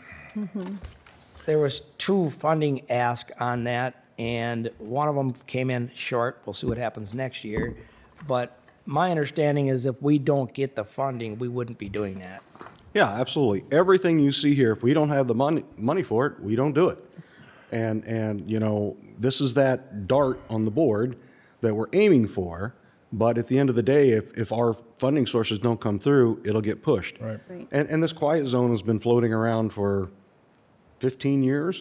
And do we have a handle on what that will cost if we really go into that, and what all the aspects? I remember talking about having 2 fences down the side of 2nd Avenue, and to me that was a deal killer. Right. If that's part of it, why are we even bothering? I'd like to know what's It's not, involved. because that was what UP wanted. Okay. And what we are trying to do way back in the day when Mayor Lehman and I were on the railroad committee was to try to get UP to fund it, because we weren't going to pay for it. And I believe back then, Mayor, 7 million, Yep. I think was what number. the number was, and then that included all of the things that UP wanted. If we're going to pay for it, which reality is not us paying for it, is either the state or the feds paying for it, then we get to choose what we do a little more. Well, and regardless, we have to work through the FRA's matrix, Yeah. ever-changing matrix maybe, Yeah, right. of what their requirements are to meet their formula, and which is a moving target. Yeah. You know, and you know their relationship, I've got to assume, is pretty good with all the rail haulers because that's what they do, Yeah. and that's where you get into these other people asking for different things like the rail haulers, and they want this, that, and the other thing. You got to remember their mindset. Their mindset is the safest crossing is one that don't exist. Yeah. And they've told us that in the meetings. You know? Yeah, they'd want us to eliminate crossings, and that's when the politics. Well, they want them all gone. Sure. And that's just not reality. It's not going to happen. So we figured we would. It's much easier to go to the discussion about what the current matrix and formulas are that we would need to meet to do these things when you actually have dollars designated for it. Sure. And you know, let's hypothetically, if you've got $5 million designated for this from state or federal or whoever, and you start talking with the FRA about doing these things, and they start talking about $10, $12 million, it's easy to say, here's what we have. We're out at this point. Right. You know. And the other piece is that we can do this bit by bit by bit. And so what happens when you're talking about a quiet zone, what you're really doing is making the particular crossings as fail-safe as possible to where the train doesn't have to blow their whistle. That includes double crossing bars on all lanes and other things that are involved in the crossing itself, the way it's designed. And we can do that and walk along, and we've already, indicated that there are certainly the downtown sections would be the first to be done, and then we would walk it down towards the Stagecoach area. And some have already been done. Yeah, we have some that do they actually meet the standard at this Marshall point? Road, I think, meets the standard, and Okay. Shenandoah may now also. Okay. 83, I think, does when that was redone. So we do have some that are up to the standard. Yeah. However, that FRA standard may have changed. Yeah, right. And so the whole point is any money that we can allocate, we're going to try, even if we walk it over time, it's at least we're achieving something at the end of the day. So when you look at that from a capital improvement fund standpoint, it's not local levy per se, and operationally, there's not long-term operational cost. Sure. Okay? At least negligible cost. Next. Well, I got a question on the reclamite. So we are now putting reclamite on our roads. Have we identified which roads that'll help extend the life out on? So that What type and Yeah, Mayor and Council, this year in 2025, we applied Reclamite to all roads that were recently paved in 2024 with the goal of extending their full life 5 to 7 years per every application. So the goal moving forward is to then every road we pave in the previous year, we would apply that same treatment. So we understand what those costs are moving forward based on what our CIP is the previous year. This year we collected boring samples before and after application. And we're going to continue to monitor the results of those cores, and we're going to continue to take those year after year so we can understand truly the benefit long-term on our Shakopee roads. There have been the LRB, which is the Local Road Research Board, is putting out a publication this fall that they've been monitoring other roads throughout the state as well. I'd like to have my own data in Shakopee. So we're going to continue to monitor that to make sure we're justifying those costs. And how do we get the state to allow the change of federal EPA regulations to trickle down to the state to let us get the asphalt that you said you wanted? Mr. Mayor, I'm not sure I fully understand that. Okay, you and I had a conversation about what's the makeup of the actual asphalt. And there's restrictions on binders and fillers and some of these other things that can't be in there under current law, EPA standards. They won't allow it, even though it's a better product, okay? Now, some of them regulations are gone, and we can go back to having some real good asphalt if the state would adopt the federal guidelines so that we could then get that asphalt. But the state can do rules that are higher than the federal rules. They can. Sometimes, I guess. No, they can. I mean, They have to be as stringent, but they can go farther. And then you talk about old products. Well, DDT was really good product for they killing bugs. still sell it. Well, they don't Best sell bug it. spray you can get, still today, 100%. Not at the same level.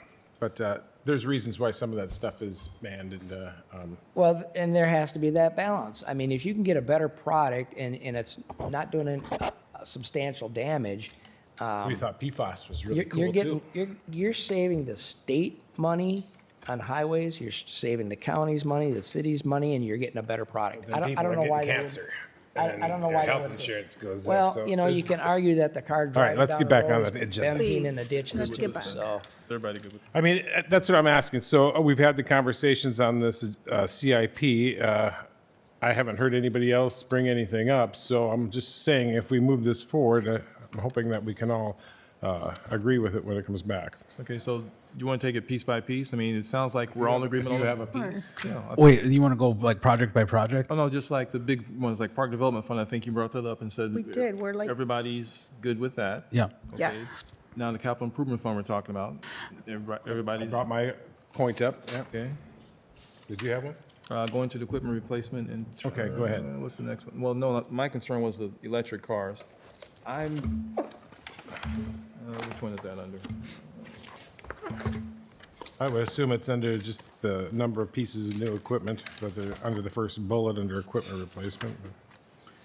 I'm looking for justification for why we're going to electric cars, and, I mean, it looks like there's an 8-year trade-off versus our current 4-year for cop cars, as an example. So Mayor and Council, we currently have 2 Ford Lightnings and 2 Mach-E's. Total cost annually per vehicle is $100 for fuel. So I think they're also, we haven't had any issues with those, and those people, similar to the police department, are the most out on the road every day, and so they have the highest level of protection for as far as technology, airbags, et cetera. And the staff really likes them. I mean, we have had various people driving them, and they're all really happy versus the vehicles we had. So, and I think $100 a year from a maintenance standpoint is pretty incredible. And they have an 8-year life, we understand that. But the battery is guaranteed for that 8 years. resale cost is Well, I mean, you made a good point, though. You said that the safety technology is high in them, and if these people are in those vehicles for a majority of their day, the liability of them being in an accident is higher. Therefore, our risk goes up. If God forbid there's an accident, the outcome is going to be a lot better. I don't know. Maybe that could be different in a different vehicle. I don't know, but And we've had one of them, I think it's a 2022, I think, or 2021. I think the only thing we replaced on it is the tires. So versus not knocking the other vehicles we have, but we've had significant issues with some of the other vehicles. And having been in an accident in one of the other vehicles, I actually think I would have been in a heavier vehicle than the one that we were in. Okay, sounds good. Thank you. So, okay, I don't have any concerns about it. Like, Neither I do mean, I. I think a balance of those things are probably a good idea. Then internal fund, that's that innovation center, but we're not going to buy it until we get the money. Right. Now, the fire department, that's something we're going to do with or without the money. We're not looking for money there. We got to get that done. Anything else on that? well, we're Mr. still going to be Reynolds? looking for money. Well, if we can get it, I'm sure there's grants out there, but that's something we need to move But on. the question on the fire department is, how much are we gonna do, how fast are we gonna do it, and what exactly are we doing? Because we're replacing some trucks for $2.5 million, and then we're getting other trucks. I I mean, are we moving to No, an, I'm looking at the actual building of the dorms and the fire Oh, station. That's where I'm at in the building All right. service fund list anyway. Well, you've already approved that. Yeah, so that's there and done. So there we go. We're at the bottom of your list. yeah, I'm looking at the actual equipment for 26. Okay, where were we? Which one? So you got 2.5 for 2 fire trucks, and I'm assuming they're gonna match the ones in Station 1 going over to Station 2. The rescues? Nope, 2 fire trucks. 1, 2, 5th line down. There you go. Oh, yeah, 2.542. Well, those are Those have already been ordered. And them are gonna match what we have in Station 1 for Station 2 is, more or less, Joe, he's is nodding that yes. correct? He's nodding yes Correct. over there, okay. And then fire admin, 2 for 26. Imaging cameras, there was some other trucks in here somewhere, where were they? You got a couple administrative vehicles. 2 in there. EMS rescue trucks for 900,000 in 27. So what exactly is that? Although we got till 27 to dig into that deeper. Yeah, we're not running EMS other than rescue. All right. Thank you. I hope you learned something. I mean, we're not getting into the ambulance service, are we? No, sir, we're not No. getting into the ambulance service. Standard rescue. Is fire this truck. so they don't have to take out a rig to answer a medical call? A heavy rescue is more of a equipment kind of hauler. That's a 2027 Yeah, item. Let's stay on. the- And frankly, we've got a lot of fire department discussion before that even comes up. So let's focus on 2026, please. All right. So, yeah, good job. Thanks, Joe. Love the answer. No concerns there? Did- I don't. I mean, in the 26. 26. Well, fire trucks are not cheap. Yeah. I mean, we're- Yeah. Plus, Mr. Delaney, you know that we are growing, and eventually, the sooner the better, that station needs to be up and running. I don't disagree with that. I mean, that's, again, But what are we gonna get it up and running with nothing? I mean, it needs staff, it I'm- needs again, trucks, it needs. I'm not pushing back on that. Okay. We're just trying to, as, So we get another year out of the Zamboni. we're just basically discussing what we, to keep this going forward. Right. Again, the question was, this comes up for a vote, and no. Right. So No, I we're know, just- because our staff is watching, and our staff, seriously, when it comes down to it, they must think that we're like destroying everything they do, because this is a lot of work, and We yeah. understand that. We understand the work was put into it. We're not disputing the work that went into it. I'm not saying staff didn't do a great job. Right, but bringing when this it comes to forward. vote, then we don't vote No, for that's it. why we're doing this Well, I discussion hope now. so. Okay. That's why we're just doing it. That's why Commissioner Whiting said, I Councilmember Whiting said, let's think- discuss it now. I think a different way of looking at this is it's really easy to ask for something if somebody else is paying for it. No, I totally understand, but yet it's But a on- plan. If we don't have that money, it will not get done. They've said it. I've seen their faces turn all different colors, and it's like, why are we not getting it? What's so hard about it? I just want to make sure we're No, we're and all I- on the I- same Page, time. and that's why we're doing this. Take We'll your make sure time we're now. all on the same page, so when it comes up for vote, I really hope so. On the same thought, I mean, we've got the residents that we are elected by to represent their interest, and they want us to try to be as efficient, economically good stewards of their money. Exactly. And they don't want to see us every year coming back and saying, no matter what, we just can't seem to get enough out of you. Okay? Well, I will say this. Yesterday, I have heard nothing but compliments. Everyone's like, you guys are doing a great job. We're satisfied with our services. We love our parks. I had someone tell me that they chose our city because of our parks. They could have chose any other city. She goes, no, we moved here because of that. I mean, I think, yes, I do agree. We need to be good stewards of the taxpayers' money, and I feel like we are doing that. And I mean, if we want to go down project by project, like, is there anything that you would eliminate? One of I the could not find lowest one. tax communities in the state of Minnesota. we're not disputing that. Again, we're just, And there's a reason for that. And frankly, it's because this staff understands that it's important to this council. And, but as one of my department head notes all the time, if we start racing to the bottom and continue to buy cheaply as opposed to things of value, we end up spending more at the end. And my perfect example of that are the cheap Trash cans. trash cans that we decided to get many years ago and saved a couple cents on. And they ultimately cracked in the winter and the wheels fell off and we ended up spending a hell of a lot more for them at the end of the day. And that was just dumb. That were the residential trash carts, right? Yeah. It was. And we charged the residents for them carts.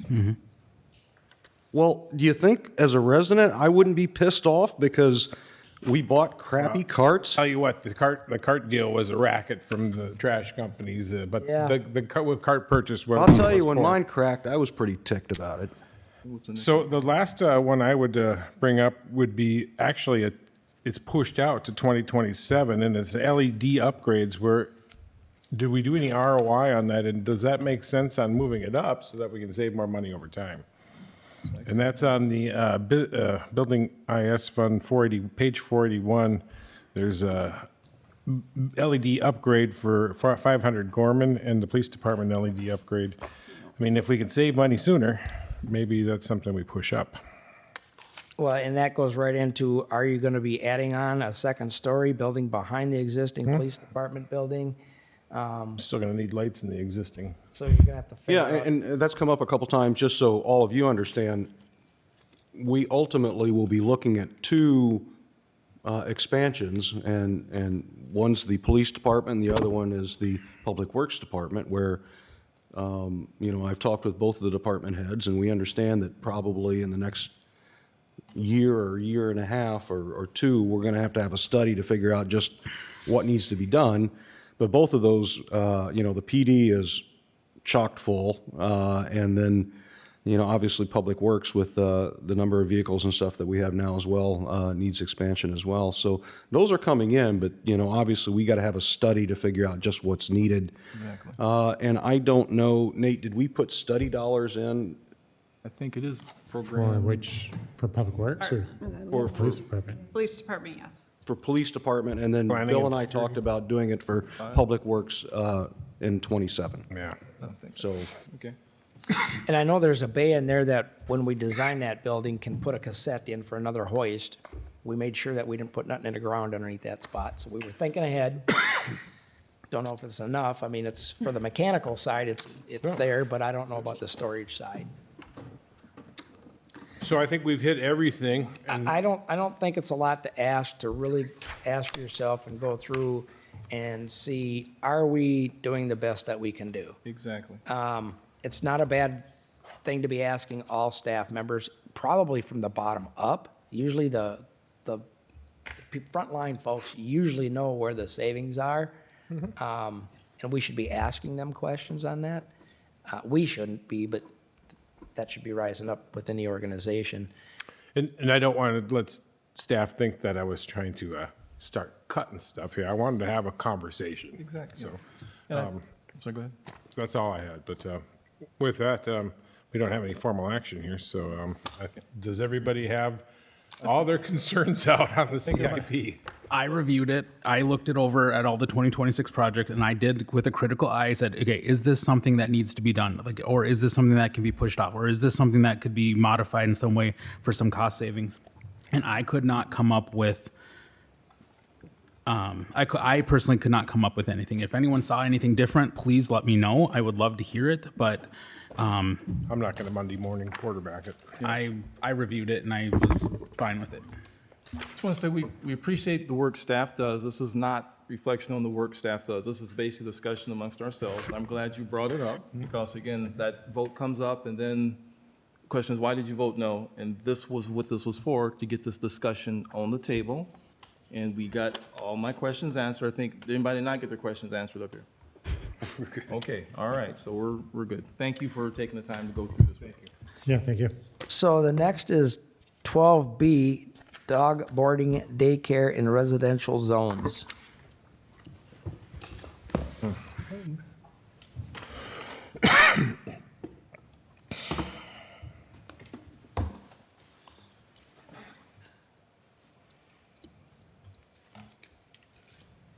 Oops, wrong one. Sorry.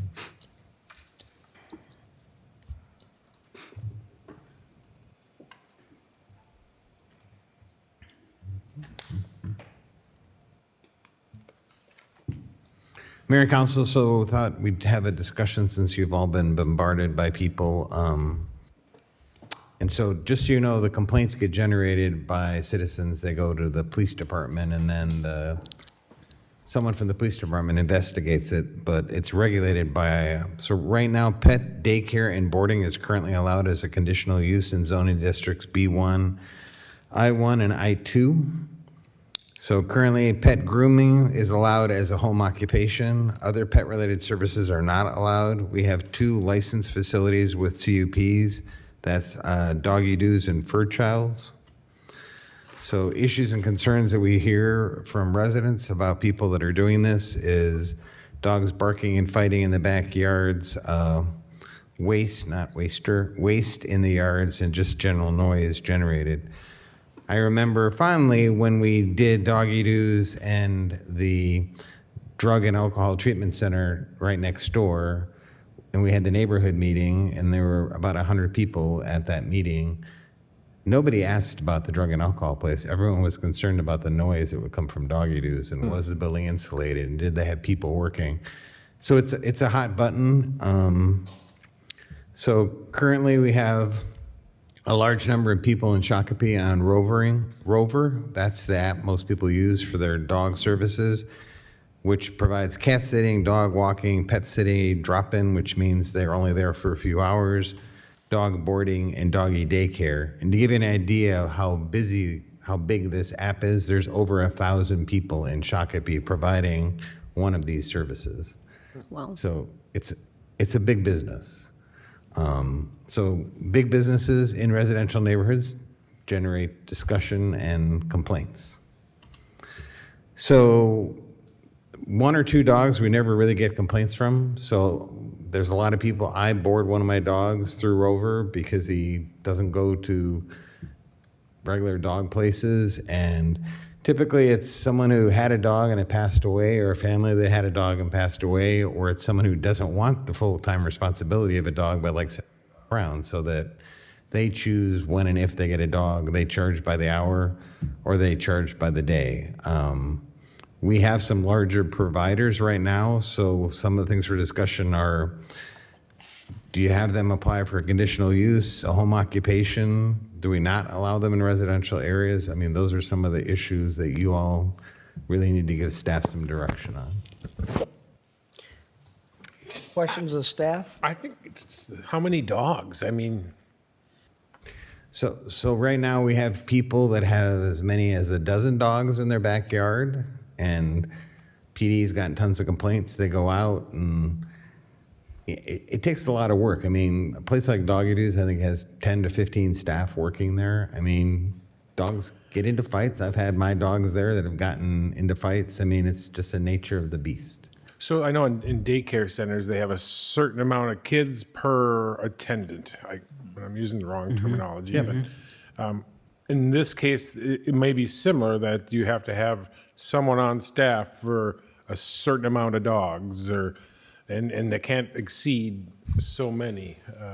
So right now, the state licenses both Fur Childs and Doggy Doo. So they have a separate state license. They're inspected by the state.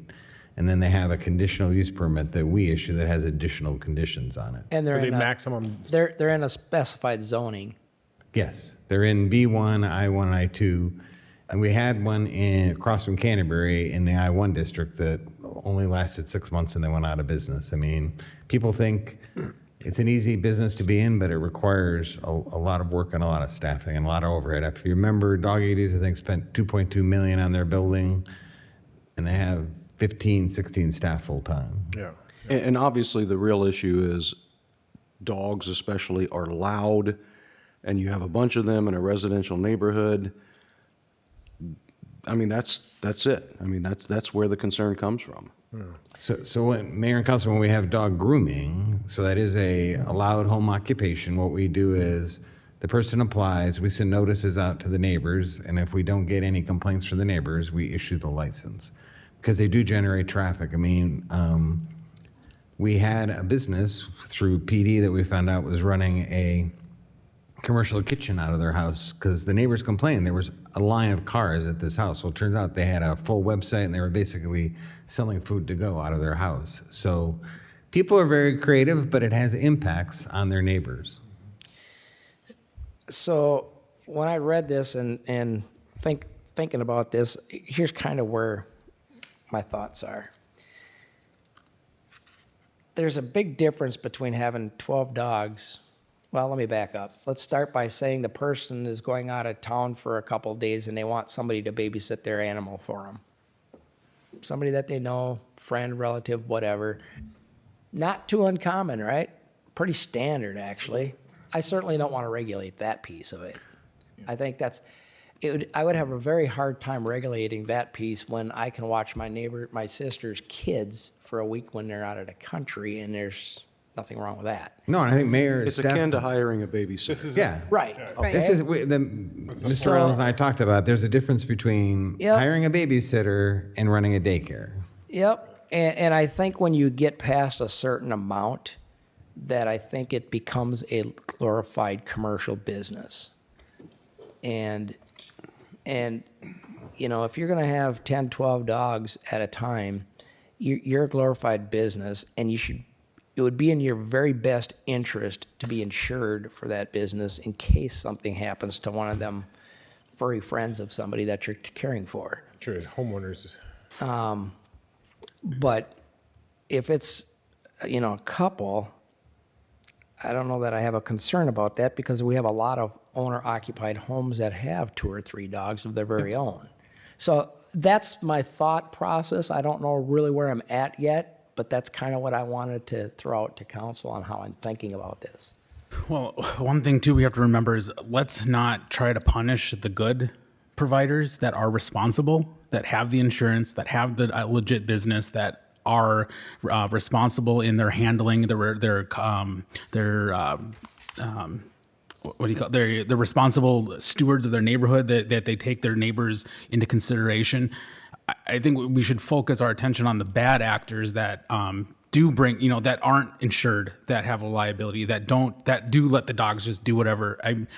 There's a fine line, and I think that's where we need to kind of focus on is let's not punish the good, and let's focus on the ones that are generating the complaints. So one of the questions I pondered in my head for staff is, so you have this household that has the onesie, twosies, maybe occasional threesies that they're dealing with.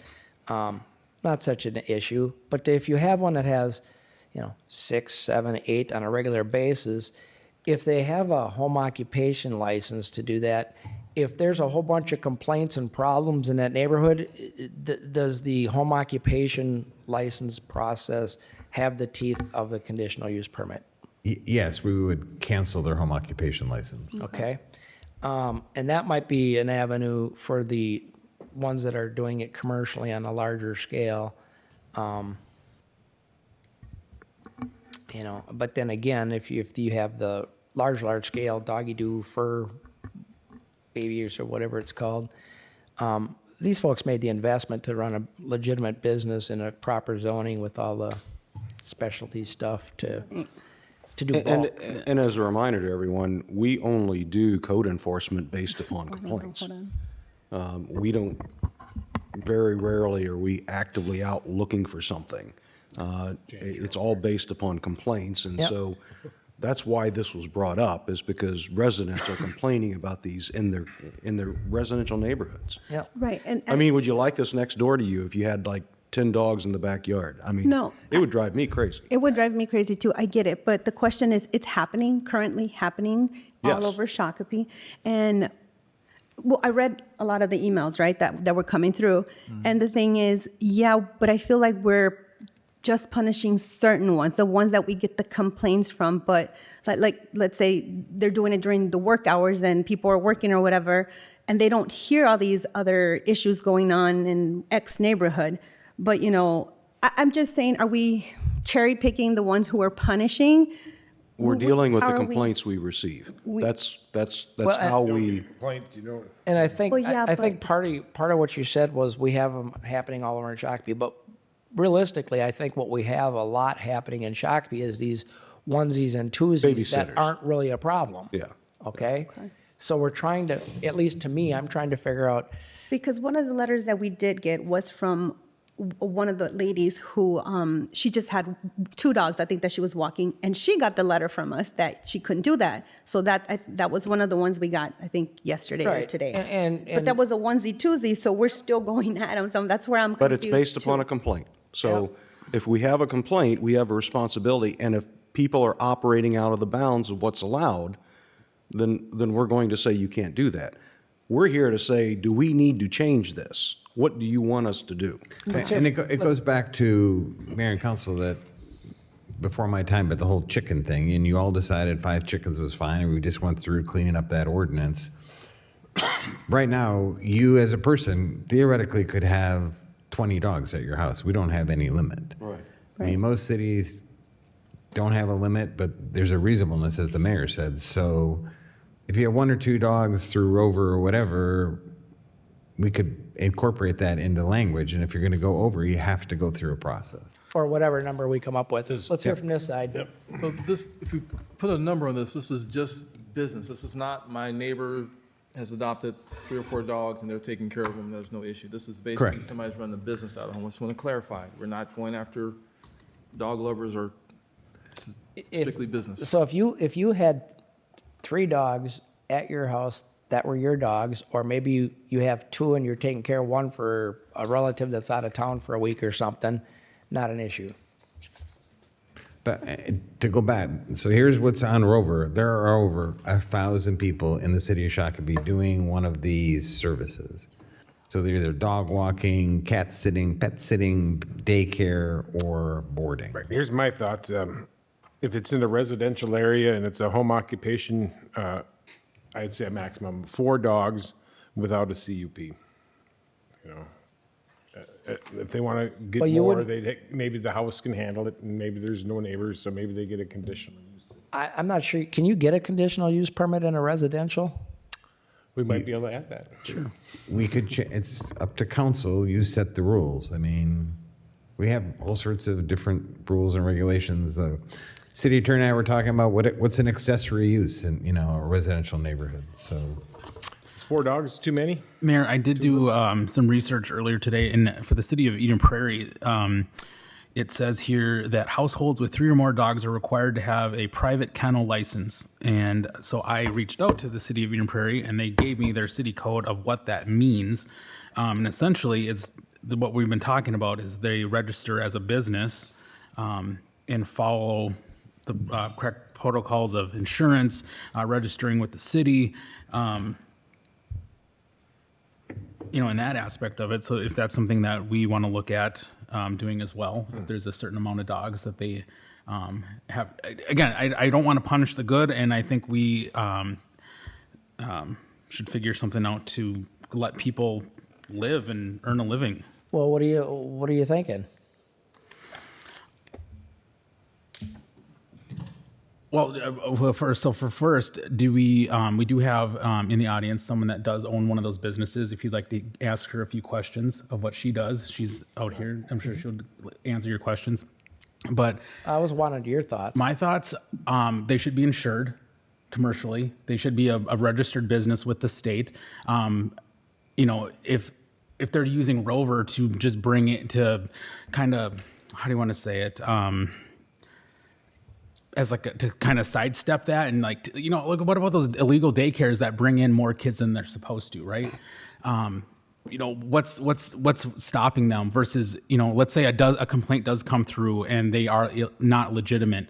Yes, then we have the ability to do something about it. But if these are good law-abiding businesses that care about their neighborhoods, I mean, why are we bothering them? If we never even knew they were there. I mean, for example, the one business she's been in business since 2022, and there has not been one complaint from that.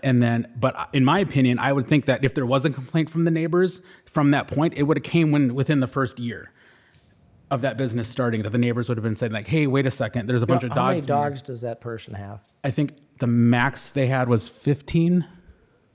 Lisa, was it 15 dogs you've had at one point? Special occasions.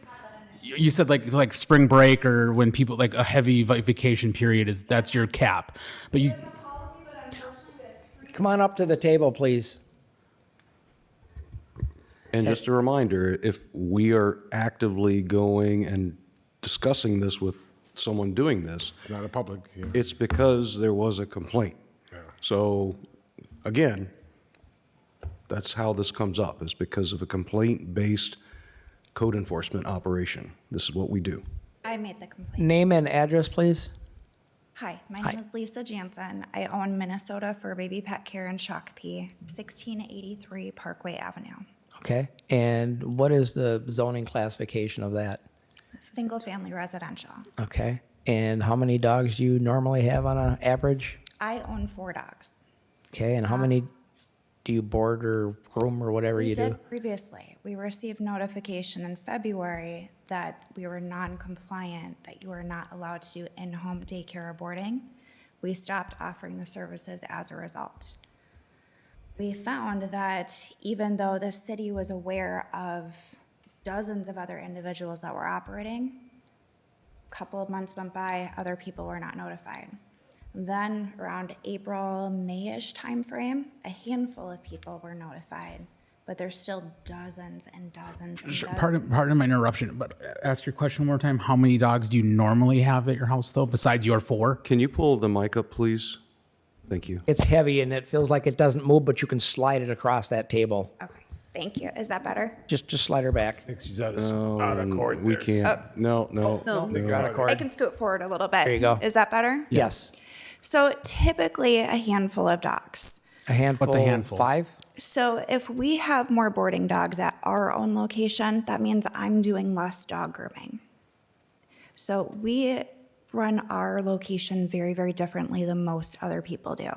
We don't use kennels. Everyone is 100% supervised. It's free roam. So even if there's a dog in their feelings, needing alone time, they're a little cranky, whatever it is, we can separate every dog that we have. They can have their own private space while having free roam. Free roam in the yard. Inside and outside. Okay. So how do we keep the noise down from harming the atmosphere of your neighbors? Great question.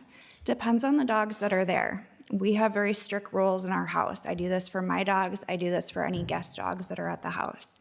If a dog goes outside, if they bark, we let them know no bark, give them a distraction, a toy, we have pup pools, splash pads, you name it. If they can't choose to stop barking, then we go inside. That means we're not ready to be outside. We're not cooperating how we need to. They're gonna go inside for playtime, enrichment, a nap, whatever it is they need to do. We'll try again later. And we do this on repeat. Typically, the dogs have so much of a fear of missing out that it's kind of like the toddler that you always think there's a party or something exciting going on. You might not want to take your nap in time. Now you missed it. You're going to get tired, cranky. You might act out a little bit. Dogs are very, very much alike. And how many dogs do you, on average, have on your property? I would say typically there's 2 or 3 for boarding on a normal schedule. Plus your 3, so that's 6, right? I'm sorry? Plus your 3 that you own. I have 4. 4, so that's So, 7. 5, 6 dogs, it's not unusual. To prevent those noise issues, we have our rules in place. If we need to do rotations, we do rotations. That doesn't mean all of the dogs are outside together. Some dogs can be. We pick and choose based on who is there with us. That is also how we do our booking, that we match the dogs together based on temperament, size, the different needs that they have, and we know that if every dog needs to be separate, do we have space? If a dog is sick, do we have space? If someone's being noisy, do we have space? Does your clients sign a waiver of no liability if something should happen to their animals, or do you have insurance? Both. Okay. How much staff do you have? Myself and my spouse do this. We have indoor, outdoor cameras, a security system. Everybody is always monitored. Even if I'm just going to the restroom. Okay. May I ask how close your neighbors are or how big a yard is? I'm sorry, I don't know the dimensions by any means. Standard yards. What was the I address had to go again? visit. I went and visited. What was the address again? 1683 Parkway Avenue. I've toured our home too, and there's no sign. I told her, I said, I would not know you had dogs if you did not have dog stuff all over. It was quiet. There was no, the yard was clean. Like, you just would never know. Majority of the dogs that come to us, they're regulars. If they're not with mom and dad, we're their second home. We have a lot of dogs that come and see us that are blind, deaf, have seizures, Cushing's, diabetes, special needs, severe anxiety, trauma from being a rescue, whoever, those different situations. We cater to what they are looking for, and a typical boarding kennel is not an environment that either, one, is healthy for them. Sometimes it's seizure-inducing, stress-inducing. Some pups have been kicked out of daycare and boarding because they're too high anxious. They're not able to be around that quantity of dogs. Mm-hmm. Majority of these dogs that come see us, they're best friends. They know each other because they're coming to us for daycare, for boarding, and for grooming. So if they're with mom and dad, they have their vet and they have us. They know where their spot is in the house, their favorite spot to rest, their favorite spot to sleep. They know, how we eat, our routine. We have surround sound in our house. If I have somebody doing a pickup or drop off, we turn the surround sound on. The pups go in their quiet spots. They know it's nap time. It's quiet time. We're all just gonna relax and hang out. There's no barking, it's calm. When it's done, the pups get to come back out. We do our rotations or their spaces where they are. There's always something going on. There's always structure to it. All right. Anybody else have any questions for her? Yeah, just a quick question. So if a license is required, would that change anything you do in your current operation? Probably not, I wouldn't expect. I would think not. We have crazy stringent cleaning, processes, sanitation, safety, noise, activities for the dogs, quarantine if someone is sick. We have vet staff that we can reach out to. We've got backup plans for our backup plans. If you put a limit or quantity, yes, that could impact us. But we also limit ourselves. If I have 2 dogs that I know are high maintenance or they're not gonna get along with other dogs or I don't have enough space, time, energy, whatever it is, I may book those 2 dogs and I decline every other request that comes through. Same thing if I have 4 dogs or 6 dogs and they're best friends and little Shih Tzus and they get along and they're not noise issues and we have the availability, they may come. Those 6 dogs could be easier than 1 tough dog. What's your maximum capacity? I don't go over the 15. That was a one time, we won't do it. It's, can we do it? Yes. I don't want to do it. Well, you won't go over 15 again, so what is your self-determined maximum capacity today? Tough question, because it's based on who's booking. I would say typically 6 dogs. There's 2 people in the household. The normal, yep. And there's only so much supervision 2 people can do. Yep. Correct. So you don't like to see yourself over 6 at any one time? We do, but we also have everything in place. I have indoor cameras that can go in every single room with motion detection. Well, I was asking what your maximum capacity, your self-imposed cap is. 10, I've 8. done the 15 in case of emergency. That is the max that we have booked. We don't like to do that much. And it was, again, we can do it. We're choosing not to. That would be our max. You own 4, so it would be 2 more, right? And I own 4. So, right. So as a total amount, including my 4, has been 15. Okay. Would that also be for your max capacity? Yes, we include our 4 because they're on site with us. Okay. So we always take into consideration them, their behaviors, their needs, with also who is going to be on the property. What's the lot size of this, do you know? You guys drove by, is it? It's a decently sized backyard fenced in, Old Shakopee, 62 by 100? It's over by Jim's house. Actually, in my neighborhood, yeah. Saracen, Okay. over that section. All right. All right, let's get down to All right, discussion. thank you. Appreciate your time. Thanks. Thank you. Well, it sounded to me, I'd said throughout 4 dogs for discussion, and it makes more sense maybe by who's attending too. So if you have an attendant, maybe it's 3 dogs per attendant, or something like that. I can't see a 15 dog in a No, residential neighborhood. that is a lot. I guess in my mind, or talking, doing the home occupation, right? Doing that, is it possible? I don't know how much work also we'd put in our staff. I'm being honest. This is just spitting it out there. Per application, would that make sense, or is that totally a mess? Well, I think if you're doing a onesie twosie here or there, Well, that would be. I yeah. think there should be no problem with that. You don't need to go to, if you're watching somebody's two corgis or something while they're out on a vacation, you shouldn't need any government But if oversight. you're taking in more than 3. Right. I don't know what that magic number is of when you want to trigger something different than no oversight whatsoever, or what I'm looking at tiered. If you're doing a doggy doos thing, you should probably be with a conditional use permit in a zoning that accepts that. Right. If you're a tiered down, you should probably be in between this number and this number, a home occupation, so that if there are massive complaints and concerns, you can lose that Let's privilege. just limit the discussion to residential Yeah. right now. Well, Let's that's- just do that right that's, now. How's that? That's Yeah, because it is a home lot occupation. of things that we're Let's talking about. just the home occupation, residential.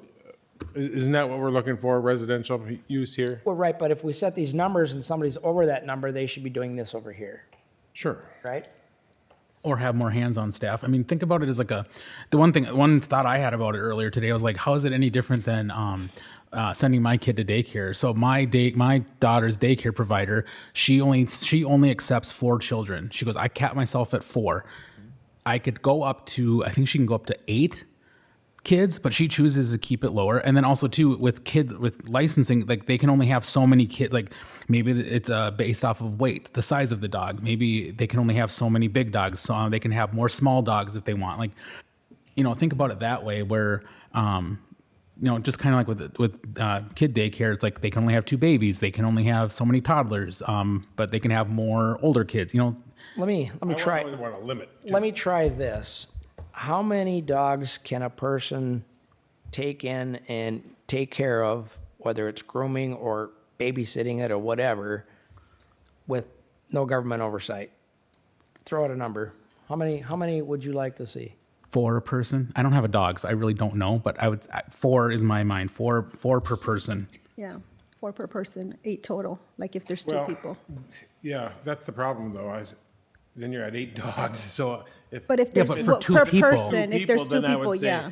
Let's go down to 3 and say maximum of 6, because 8 dogs. If there was 8 dogs in my neighbor's yard, Big dogs. I would be going, wow, that's a lot of dogs in one place. And if they're big, loud, and If they were loud, I mean, yeah, that would really be a problem, especially if you've got no way of doing anything about it, short of calling the cops, having them come over, writing them a ticket, and constantly doing that. At this point, we're paying, an officer to contract. I'd say 4 per home, unless maximum if it's just if it's 2 people or more attendants, I guess I would say maximum of 6, because that seems like a lot too. 3, you could go. So maybe it is 3, and then 2 people would be 6. Yeah, we you can wanna only cap it on 10 a dogs per 'cause we don't person have a and a- limit. That's There is no limit. There is no dog. limit on Yeah, animals. There's no in a limit house. on how many somebody owns that don't make themselves. sense. Yeah. Right, because there is no, yeah. Yeah, that makes it harder. So I would say 6 and just leave it at that. I mean, there are cities around us that do limit, like Savage, a limit of 3 dogs, Bloomington, a limit of 4 animals, period, cat, dog, ferret. There is a city that requires you to have insurance up to a certain amount if you're going to have dogs. So this is not uncommon to happen around us, but it's just, what are we going to do? There's so many different variables. We're kind of discussing it now. We're just hammering it out, but we're not going to get to anything today. Can you be very brief? Okay? And then, Chief, you're next. I want to get your input on this. Because we got a lot of agenda items still left to talk I know about. we do. Look at this. So currently the zoning is saying it is not in compliance, you are not able to do this. We know just on the one app that he was saying there's over 1,000 people just on Rover. There's dozens of apps. Yeah, but that Wave, don't matter. all of those, but you're not adding those numbers in. This is already happening, and it's not being enforced fully, effectively, fairly. Right now, Shakopee, you just said there's no limit on the dogs that you can own. Right. There's also no limit on the amount of foster dogs that someone can have on their property. Well, that's what we're talking about. Yeah, that's exactly what we're talking about. There's no limit on the number of, I can have friends' dogs, family dogs, neighbor dogs.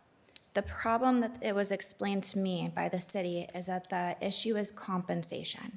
If I do it for free, I can have as many dogs there as I want to have, as long Not as if you I'm have not complaints. causing an issue. Right, right. As soon as any form of money compensation, that's where the city has the problem with it, and that this is a non-compliance. Well, I'm going to disagree with you because if I had a dog and my dog, let's say I had 2 dogs, I own these dogs, they're outside, they're terrorizing my neighbors are calling the police are going to come over to my house, and they're going to say the city has a noise ordinance, you're in non-compliance with the noise ordinance, you're either going to comply, let this be a warning, if I come back, I'm going to write you a ticket, and you're going to pay for it.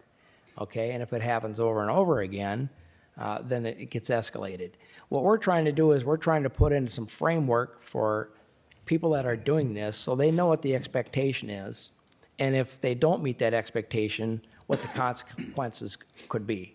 So right now, there are many, many, many people doing this that are not causing any issues. It's been happening for years. Kudos to My them. suggestion, and I appreciate that, we try to go by that religiously, stridently. We need to get to My this. request is you approve in-home boarding and daycare in residential areas, point blank.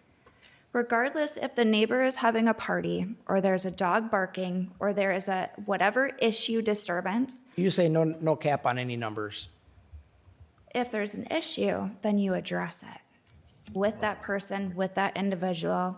Let them know that, you know what, you've had this complaint, you didn't change it, you had this complaint, you didn't change it, now you are no longer able to do such activities from this location. Right, and in order to do that, we have to have a policy in place, okay? And that's what we're working on. Regardless of the situation or complaint, it's the same process. You do Go that ahead, Jim. e-portal complaint, you call the police and make a disturbance complaint. Yep, thank you. Got it. Thank you. Council, you. thank you. Mr. Mayor, members of the council, it probably won't surprise you, you're not the first council that's ever dealt with this issue, okay? The Councilmember Lara's comment, I'm looking at another one. I think what you're talking about here a little bit is there a limit in the ordinance that I'm looking at says you can't keep more than, this one says 4. Keep means own yourself. I live in my house, but you want to put a limit on my ability to keep dogs or animals. You got that. Now you say, but wait a minute, people are now running a business out of their home, whether it's grooming, whether it's, boarding. And I think what you're contemplating is that's what we want to regulate, whether it's through a home occupation permit, which you already allow. This particular one ordinance says if you want more, you have to get they call it a kennel license, okay? So what I'm hearing you trying to wrestle with here is not how you regulate how many dogs I have in my house, although you might want to regulate that. You're saying when somebody is running a business out of their house, we're thinking about requiring a home occupation permit, a license. We can call it whatever you want to call it, so you can regulate these so that the ones that don't do such a good job, you have a license you can revoke and say, you cannot do this anymore. You can't operate this home occupation anymore. Yes. So I think you want to focus on 2 different things here. Good point. And Okay. and you don't need to set a number here today. Okay. But you might want to give staff some direction of, we want to start regulating a business operating out of a house that's either grooming or boarding or walking, whatever it is, animals. I think that's what staff's looking for. Can we agree that we don't want to mess with people's pets? Right. Correct. Right. Yeah. And how Yes. many? Yes. Okay, so let's just talk about the boarding and home occupation. Sure. Okay. Perfect. Do Boarding, we know if we would be able to work with Rover to say, like, hey, you're within this zip code, 55379, your city, your zip code requires you to do XYZ in order for you to be listed on our site?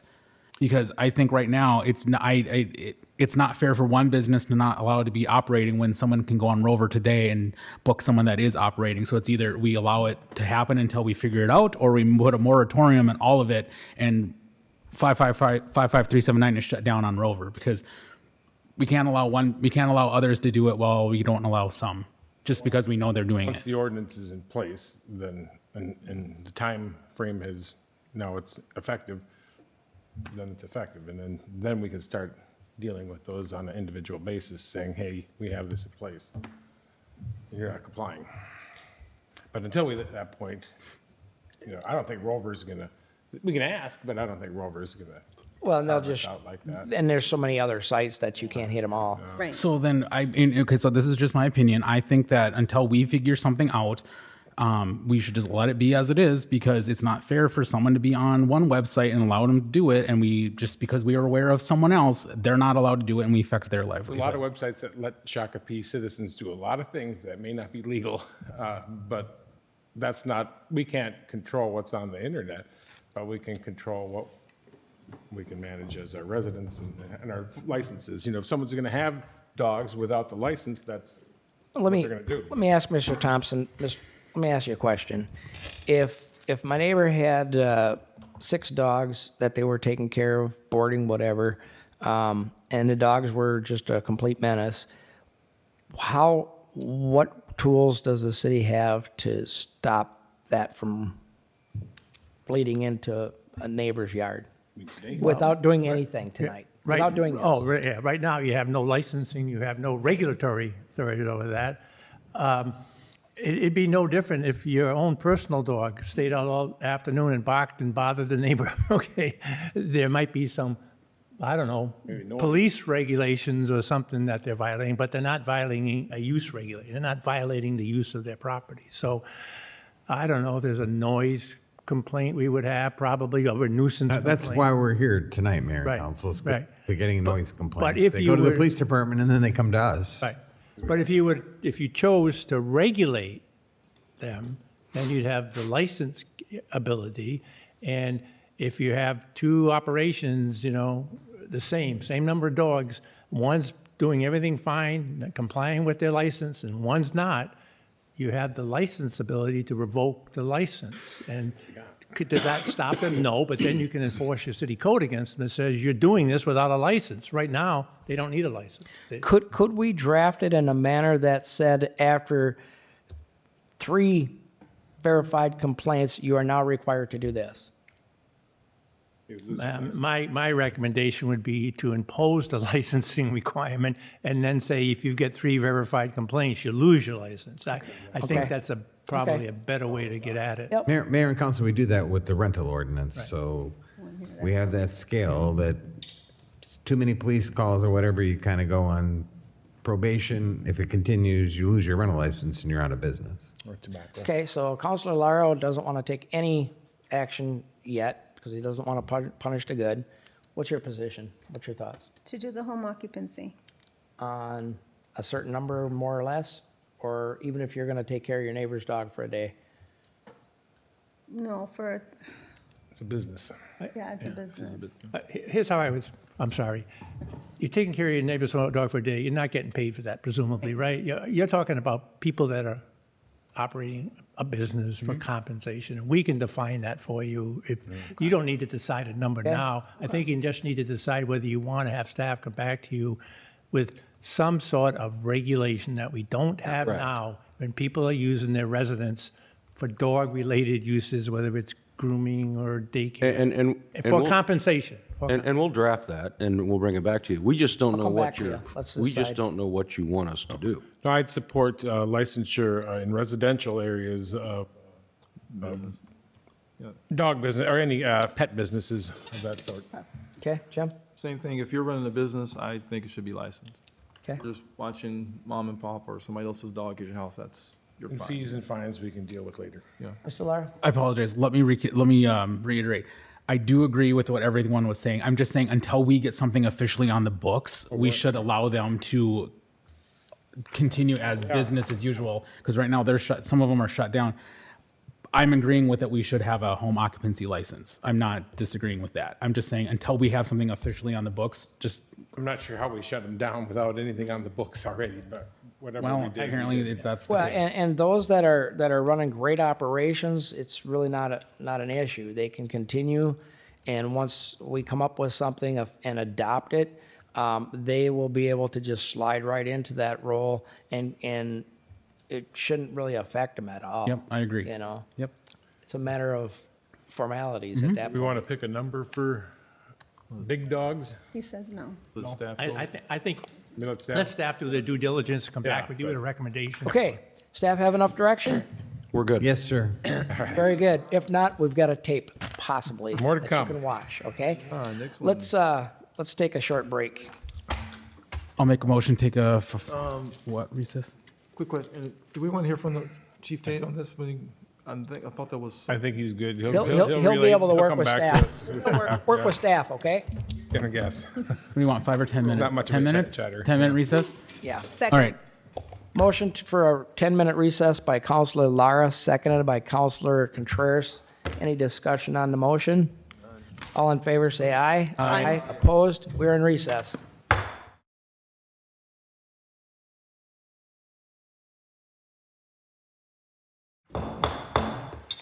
Call the city council back to order, coming out of recess. We are at 10D. Nope. Short 10C. 12C. 12C. Short-term rental issues and regulations. Mayor and council, so short-term lodging rentals, a short-term lodging rental is defined as an owner, this is in our current code, is defined as an owner-occupied rental dwelling, whether rented partially or entirely for a term of less than 30 days at a time and is rented for no more than a total of 60 days in a calendar year. So that's the current language we have in our code. It's an accessory use in all of the residential districts. So, Oops. go ahead. Okay. So short-term rental license must be an owner-occupied home. You can rent for less than 30 days and no more than 60 days per calendar year.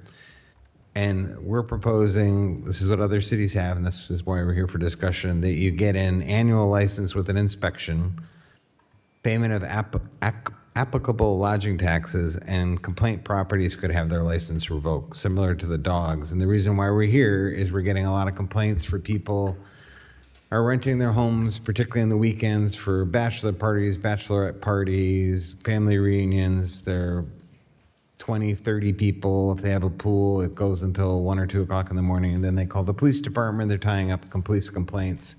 When the amphitheater comes, I can guarantee you this is going to become a major issue, because with 40 or 50 dates a year, we're going to get a lot of out-of-town people that are going to be renting a lot of local people that are going to be renting their homes. A lot of cities in the Twin Cities already have this, and they're using their rental license program to enforce it, and there's more than a dozen cities right now that are doing this. So this is not a Shakopee issue. This is an issue particularly in the Twin Cities when you have Super Bowl, football games, baseball, basketball tournaments. It's become a big issue, and it's becoming a big issue here. We get complaints every Monday from issues that have been over the weekend. I'm kind of flabbergasted at who would rent a place for 30 days to see a one-night concert. Mayor, that's not, so right now you can't Not rent. consecutive. You can't rent your house for more than 30 days at a time, otherwise it's an apartment. So what people do based on our code right now, they're renting it, you can't rent your house for more than 60 days a year, so they're renting it every weekend. So we don't know whether it's 60 days, it could be 100 days right now. Okay, are the owners present No. on site? No. Okay. Here's the thing, we are the entertainment capital of Minnesota, and with the amphitheater coming, we know it's going to be more of a problem. We should be on the leading edge of some of these ordinances and teaching some of our other smaller communities, because we are that entertainment. We should be showing it, because takes a little bit of a social media post about Wild Shakopee or something that can change the whole trajectory of what we hope we're going to have with this entertainment mecca. So this could be a real problem if it's your neighbor all of a sudden renting out their house or something, or people calling you with complaints. So I support this. I think there's a big difference between you living on your site and renting a room at your site. Sure. While you're living there. Yeah. As the owner of the property, compared to you not living on that property and renting it, But- not being there. The mayor, that's the issue we're having. The short-term stuff is the problem. The Airbnbs, the VRBOs. Go ahead. Yeah, I was going to say the same thing. It's like the Airbnbs where you're just renting your property out to generate Yes. income for short times. Okay, go ahead. Yeah, I mean, we gotta do something, and to regulate, because, like I said, it's not. Again, we're not gonna. I have used Airbnbs on vacation before. They're great because it provides you space and a little bit more flexibility than a hotel. But what the city's bringing up is some people, and I've seen this on social media, people use these homes for parties. They use them for things they wouldn't do in their own home, and that disrupts the neighborhood because they're not abiding by the noise ordinances. There's cars. There's I mean, really, that's it for me. But yeah, I mean, there should be something that we need to cap. Okay. Regulate them. I mean, I don't have the specifics. I'd let them figure it out what they would, Okay. I mean, but. There's nothing in front of us. Same thing, I agree. I think it's something has to be regulated. Again, Airbnb, or somebody's renting this place out, and if there are noise complaints or police respond, and we have to have a way to enforce it. So in this case, it's not, again, this is different from somebody renting my room downstairs at my house. And this is basically, I'm turning my property into business money generating activity for Airbnb, renting it out for 2 days over the weekend for somebody to come to a concert. And we're not saying you can't do it. We're just saying Yeah. you got to have a license. You got to do it right, and you got to have these parties. So. Yeah. And there's, The only thing I'm not clear on is if you are an owner occupier of that property and you homestead it and you are there on site living there yourself. The rental ordinance allows that right now. We have that provision that if you're there, you can rent a room out in your own house.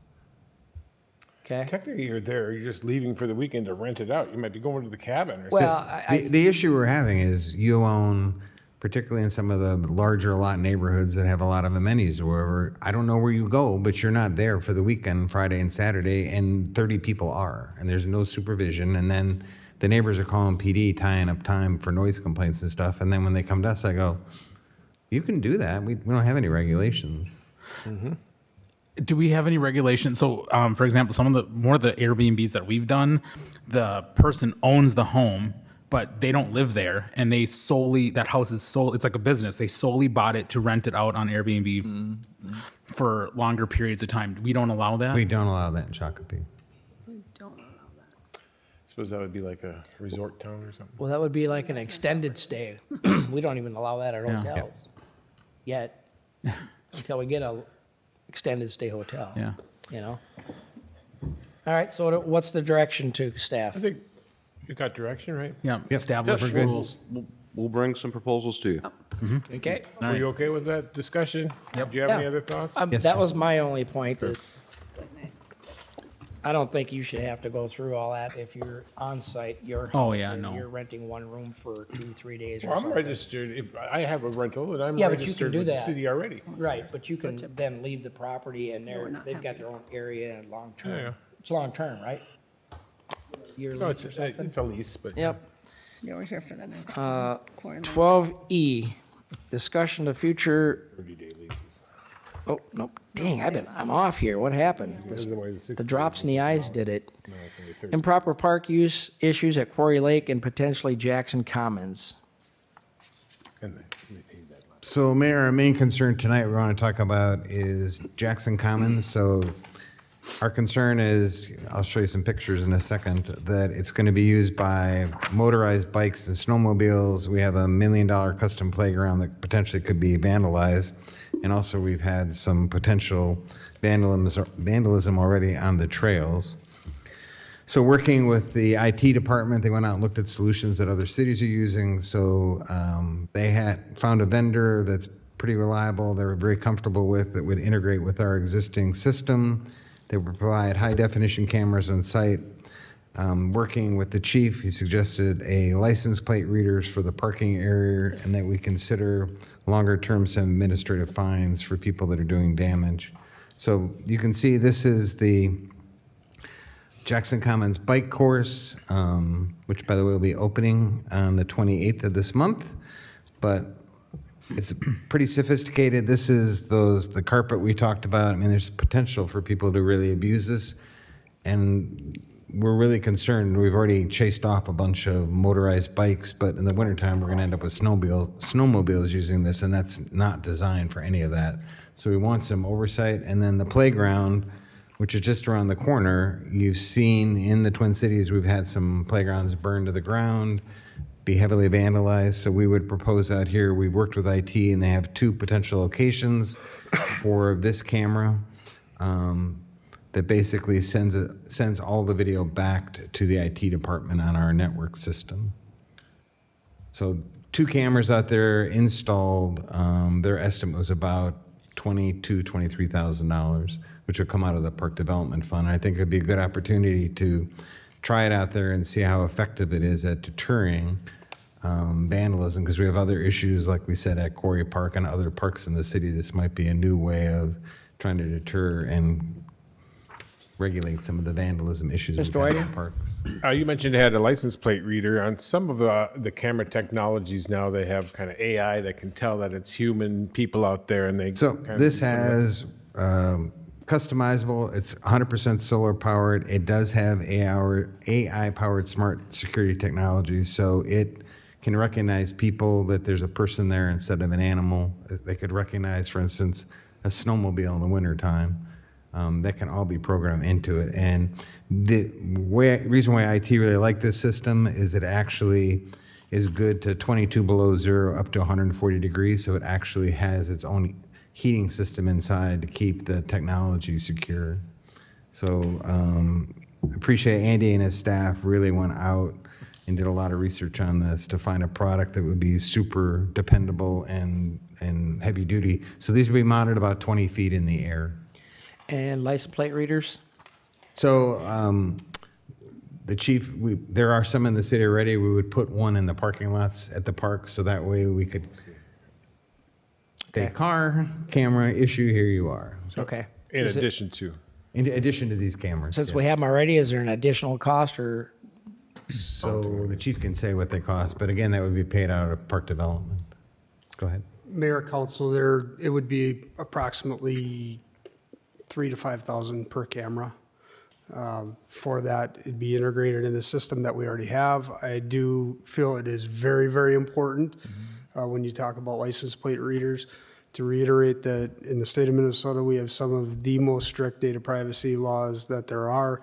If our cops are going to go in and search and mine that data, they need a search warrant.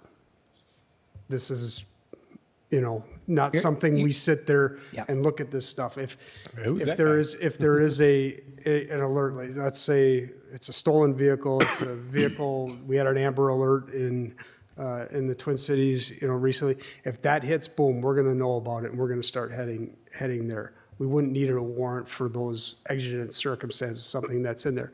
But the park's vandalized. We want to go back and see who left that vehicle. I mean, the technology is amazing. We have to go get a warrant in order to find that vehicle and then start working backwards from there and be able to use that information in a case. But the cameras could really get you that warrant. The video from the cameras could get you that warrant at that point. Yes. Yeah. Okay, so Jim? You have enough cameras to cover the entire area? How many would you need?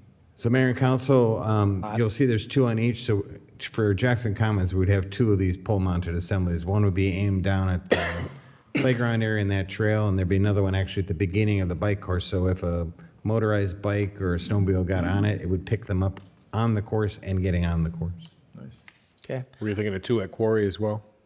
Yeah, we have. I think IT suggestion is let's try it at Jackson and see how effective it is with the police department's license plate reader. And if people behave, it's a good opportunity to start rolling this out in our parks. It's not a very expensive technology. The cost is not very much, and the benefit could be substantial. I'm good with it. The only question I had for legal was, we're talking about administrative fines. If somebody is caught damaging the property, I'd like to see full restitution.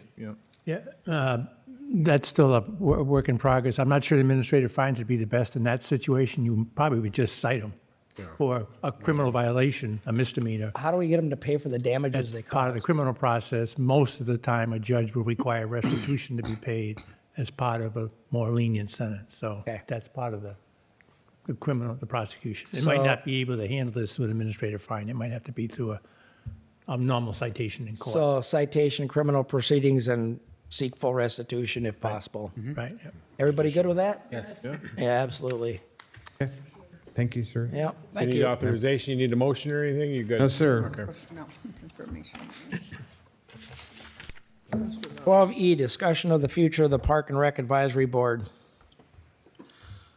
All right, well, this is actually revisiting something that we've talked about multiple times in the last several years.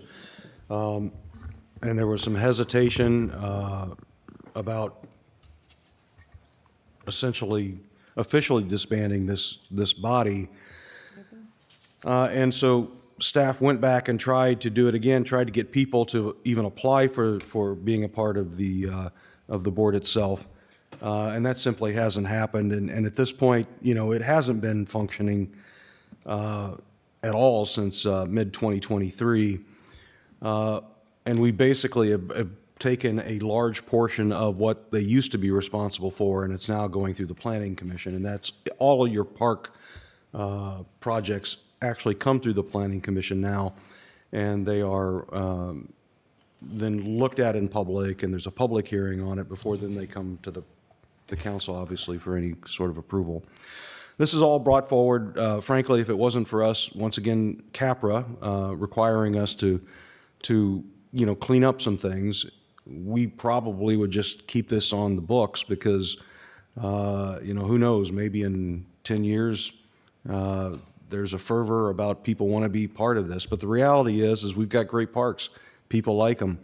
And, there's not a lot of issues with them other than vandalism, unfortunately. But at this point, what we're asking is to go ahead and give us the opportunity to officially disband this, take this off of our ordinances. That then allows us to continue in the Capra process. And I discussed this with many of you, that this would be coming forward at some point because of the Capra requirements. So that's it in a nutshell. It hasn't been functioning, frankly, since mid-2018. Which I believe coincides with the departure of one of our Park and Rec directors who was very much in control of a lot of things, including the Park and Rec Board, and then when that went away. Writing. I guess I had heartache to lose the Park and Rec Board. I guess my problem was I'd like to share the wealth. I like to be able to have citizens that have interests, have input in those things. And I think part of the problem with the Park and Rec Board was honestly us as a council and not feeding them enough things to work on and giving them direction and projects and things. So, we can put that on ourselves. It is what it is. We didn't have a lot for them to do because we do have good parks and we do fund them well. It's not like they're scrambling for every nickel and dime that we happen to have in our budget. So we do well with that. So having said that, I understand being from the ISO 9000 and policies and documents that if you have a policy, you write it down, you do it. If you want to be accredited and your policies read what you do and you do what your policies say. So I understand why we need to leave this out to get accreditation. I still have heartache because I would like to share some of those decisions with the community. I would love to have the public be involved. We literally would get no one to apply for the position. We would extend it a couple weeks, and then we'd make some phone calls. Hey, do you know anybody we can put on this? I mean, we're trying to find a warm body. And the problem is when you find a warm body, they really don't care. Right. Or you have a meeting and you don't have a quorum show up. And that Had that happened too. all the time, and that's eventually why it had, it died, because we can never get a quorum. So I would support closing this down, but I would like to see the opportunity, if we have some park and rec opportunities, to maybe make an ad hoc committee to work on some of those projects. Well, Absolutely. We could make an ad hoc committee for just about anything on the fly as we go that we want them to look at with a separate set of citizen eyes at any time. Park stuff is great to get community input with stuff like that. Yeah, but we do that now with the neighborhood park meetings, that if it's a localized park, we have the neighborhood meetings for the people that are closest to it. If it's a regional type park thing, we have that in our comprehensive plans and stuff.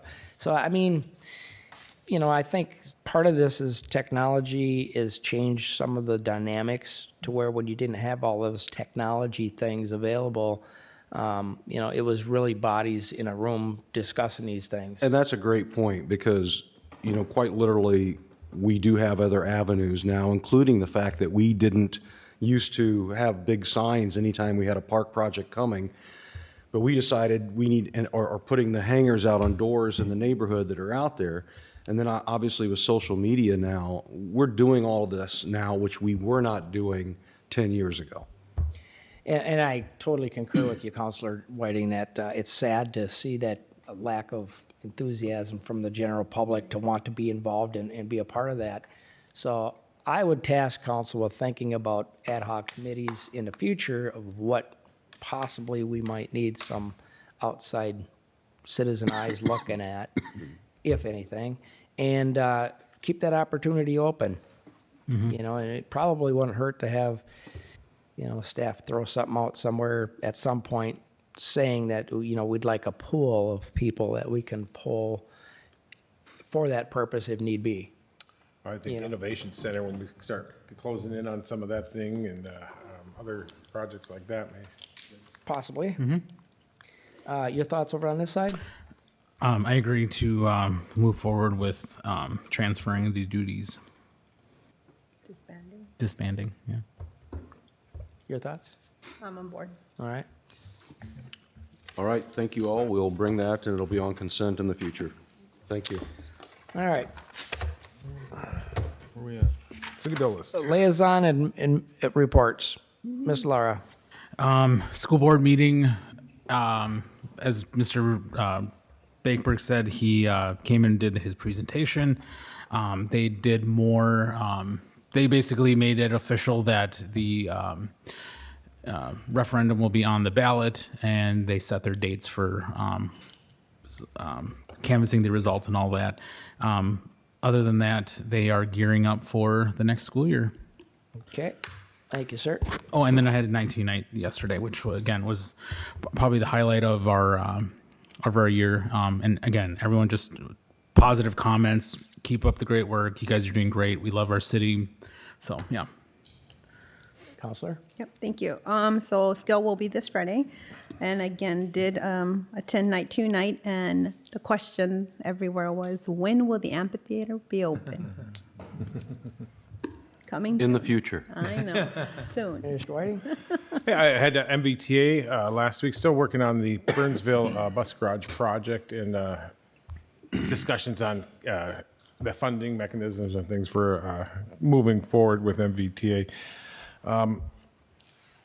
Also, night to night, I need to apologize. I kept forgetting to let our crime prevention specialist out of the back door and worried about getting my freezies for the kids, But we did let her out by the end of the night. But had a great time. We actually had the party with the helicopters dropping in, so I got video. Was that of you guys? That was cool. Everyone was pointing at that. Yeah, so I guess someone just called and asked them to come to their party, and they said sure.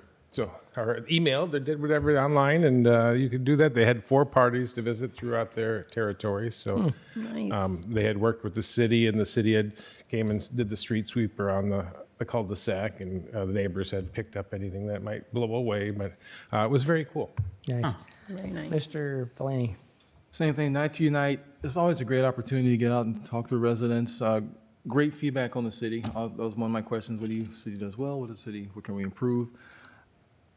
love the city. People have moved here for our city. The great amenities, which everybody knows. We got great amenities. Lowest tax in the area. So that was very, very fun for that. We did have a SPUC meeting, no 169 Coalition meeting. We did have a SPUC meeting. With that, we also had MMPA over at Canterbury. City administrator attended, which was good to see them there.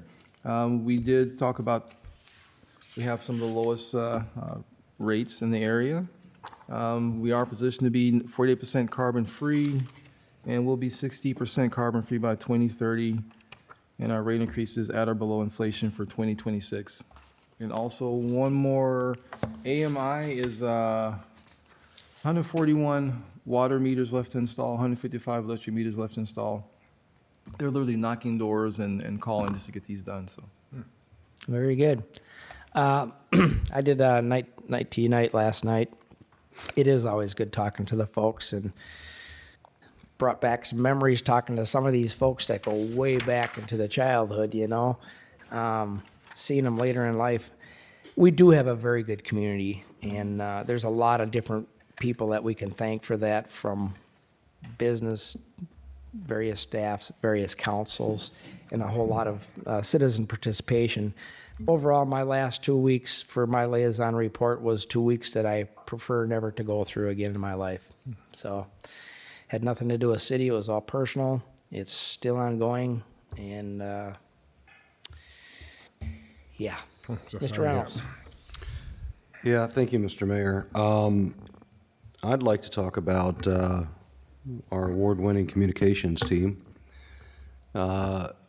Once again, did an extremely great job, and the king of video himself is actually in the process of taping this for us tonight. But Andrew had a first place for social media video campaign for the Don't You Know series, and also a first place community interest video for Through the Years Brick by Shakopee Brick. I don't know if you guys saw that, but that was, I sent it out to you, but that was really, really good. And by the way, this is from the Minnesota Association of Government Communications Awards. The award-winning Deb Noble, I'm going to have to say that to all of you guys now. Deb Noble, once again, knocked it out of the park. She got the first place logo for the downtown mural, which is just such a great conversation piece. Second place logo graphic illustration for the Lions Park Disc Golf Tee signage. And second place for the general publications for the Explore Shakopee brochure. And then our communications manager, Amanda, of course, first place special event for the fitness court grand opening. We can all remember back that in the warm last summer. And then my favorite, the second place marketing communications plan for what was called our Sand Venture Disappointment Management Campaign from summer of 2024.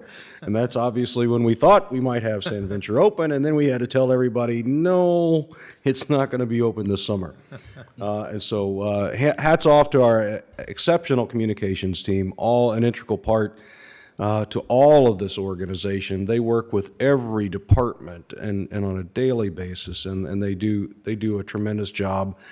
And we probably don't say that enough, but thank you all, communications team, the award-winning communications team. And that's all I have, Mr. Thank you, Mr. Reynolds. Places? 2. 13. Congratulations. Pardon me? 2. He had 2 first places. Congratulations. Yeah. 13A, city bill list. No questions. Nothing. No question. Nothing. News and announcements. Who's got that list? I'll start off with one. Sand Venture's last day for the season is August 22nd. After a full summer of swimming, sand, and pirate ships, Sand Venture is coming to an end. Modified hours are 11 a.m. to 5 p.m. and will begin on the 18th of August. We can't wait to see you next summer. Second one, Huber Park Performance and Event Series include free music and entertainment Thursday, June through August at Huber Park. The events run from 7 to 9. No registration is required. Bring a chair or a blanket to sit on. See you there. Free of charge. Free of charge. Jay? Oh, we're down to Rhythm on the Rails. It's last concert. Tonight? That's tonight. Oh. Yeah, I think we might. Well, Thunderstruck, darn it, they're a good one, too. but that's what I had. Okay, annual street project reminder. Information on annual street projects such as seal coating and pavement rejuvenation can be found on city's website at www.engageshakopee.gov. And mine is not on the list, but we're going to put it on there. The city is going to, hopefully, put on their website a contact information and phone number for those that have questions about their road right-of-way being tore up for various fiber projects. And yes, the contractor is required by the city permitting process to come back after the project and fix the yard back to how it was, whether that's hydro seeding, or sodding. But we need to make that contact information more readily available. Can I address that in other business? If you like. So we've all had emails regarding the telecommunications contractor in the right of way, whether it be from tree roots to gas lines to whatever. I came home the other day and my front yard was being dug up. Right away, I admit it, no notice. I called the city, no notice. Well, they scrambled. I got a notice in my box that day, and they put up some signs. Did you know they're changing the way our gas utility is being fed down in the lower part of historic Lower Town? Always the utilities came in from the alley. So who made the decision to bring them in from the street? Mine was changed years ago to go down 8th Street. So I would like the city to let us bring to workshop the right-of-way permit. I want to know who monitors the right-of-way permit for the city. I want to know who assures that proper notices are given to homeowners. I'm curious on how old that gas line is and why it wasn't put in when we just rebuilt 3rd Avenue 9 years ago. They're tearing up 3rd Avenue, and I don't think they'll get it back to where it was. It's just beating on it. Did you know they're closing 3rd Avenue? Did we close 3rd Avenue as a city council? No, we didn't. They just shut it down. So we're getting run, these contractors are running the city. There's no oversight. I want to know who decides, where these utilities are coming in if it's not the city or the city council. Who pays for the road repairs? Who monitors the roads so that they are repaired properly? I want to know everything we got about the right-of-way permit. So I'm asking the staff to send that out to all the council members, and I'd like to workshop that, and I hope I'd have that support. Absolutely. We can answer a bunch of them questions right now.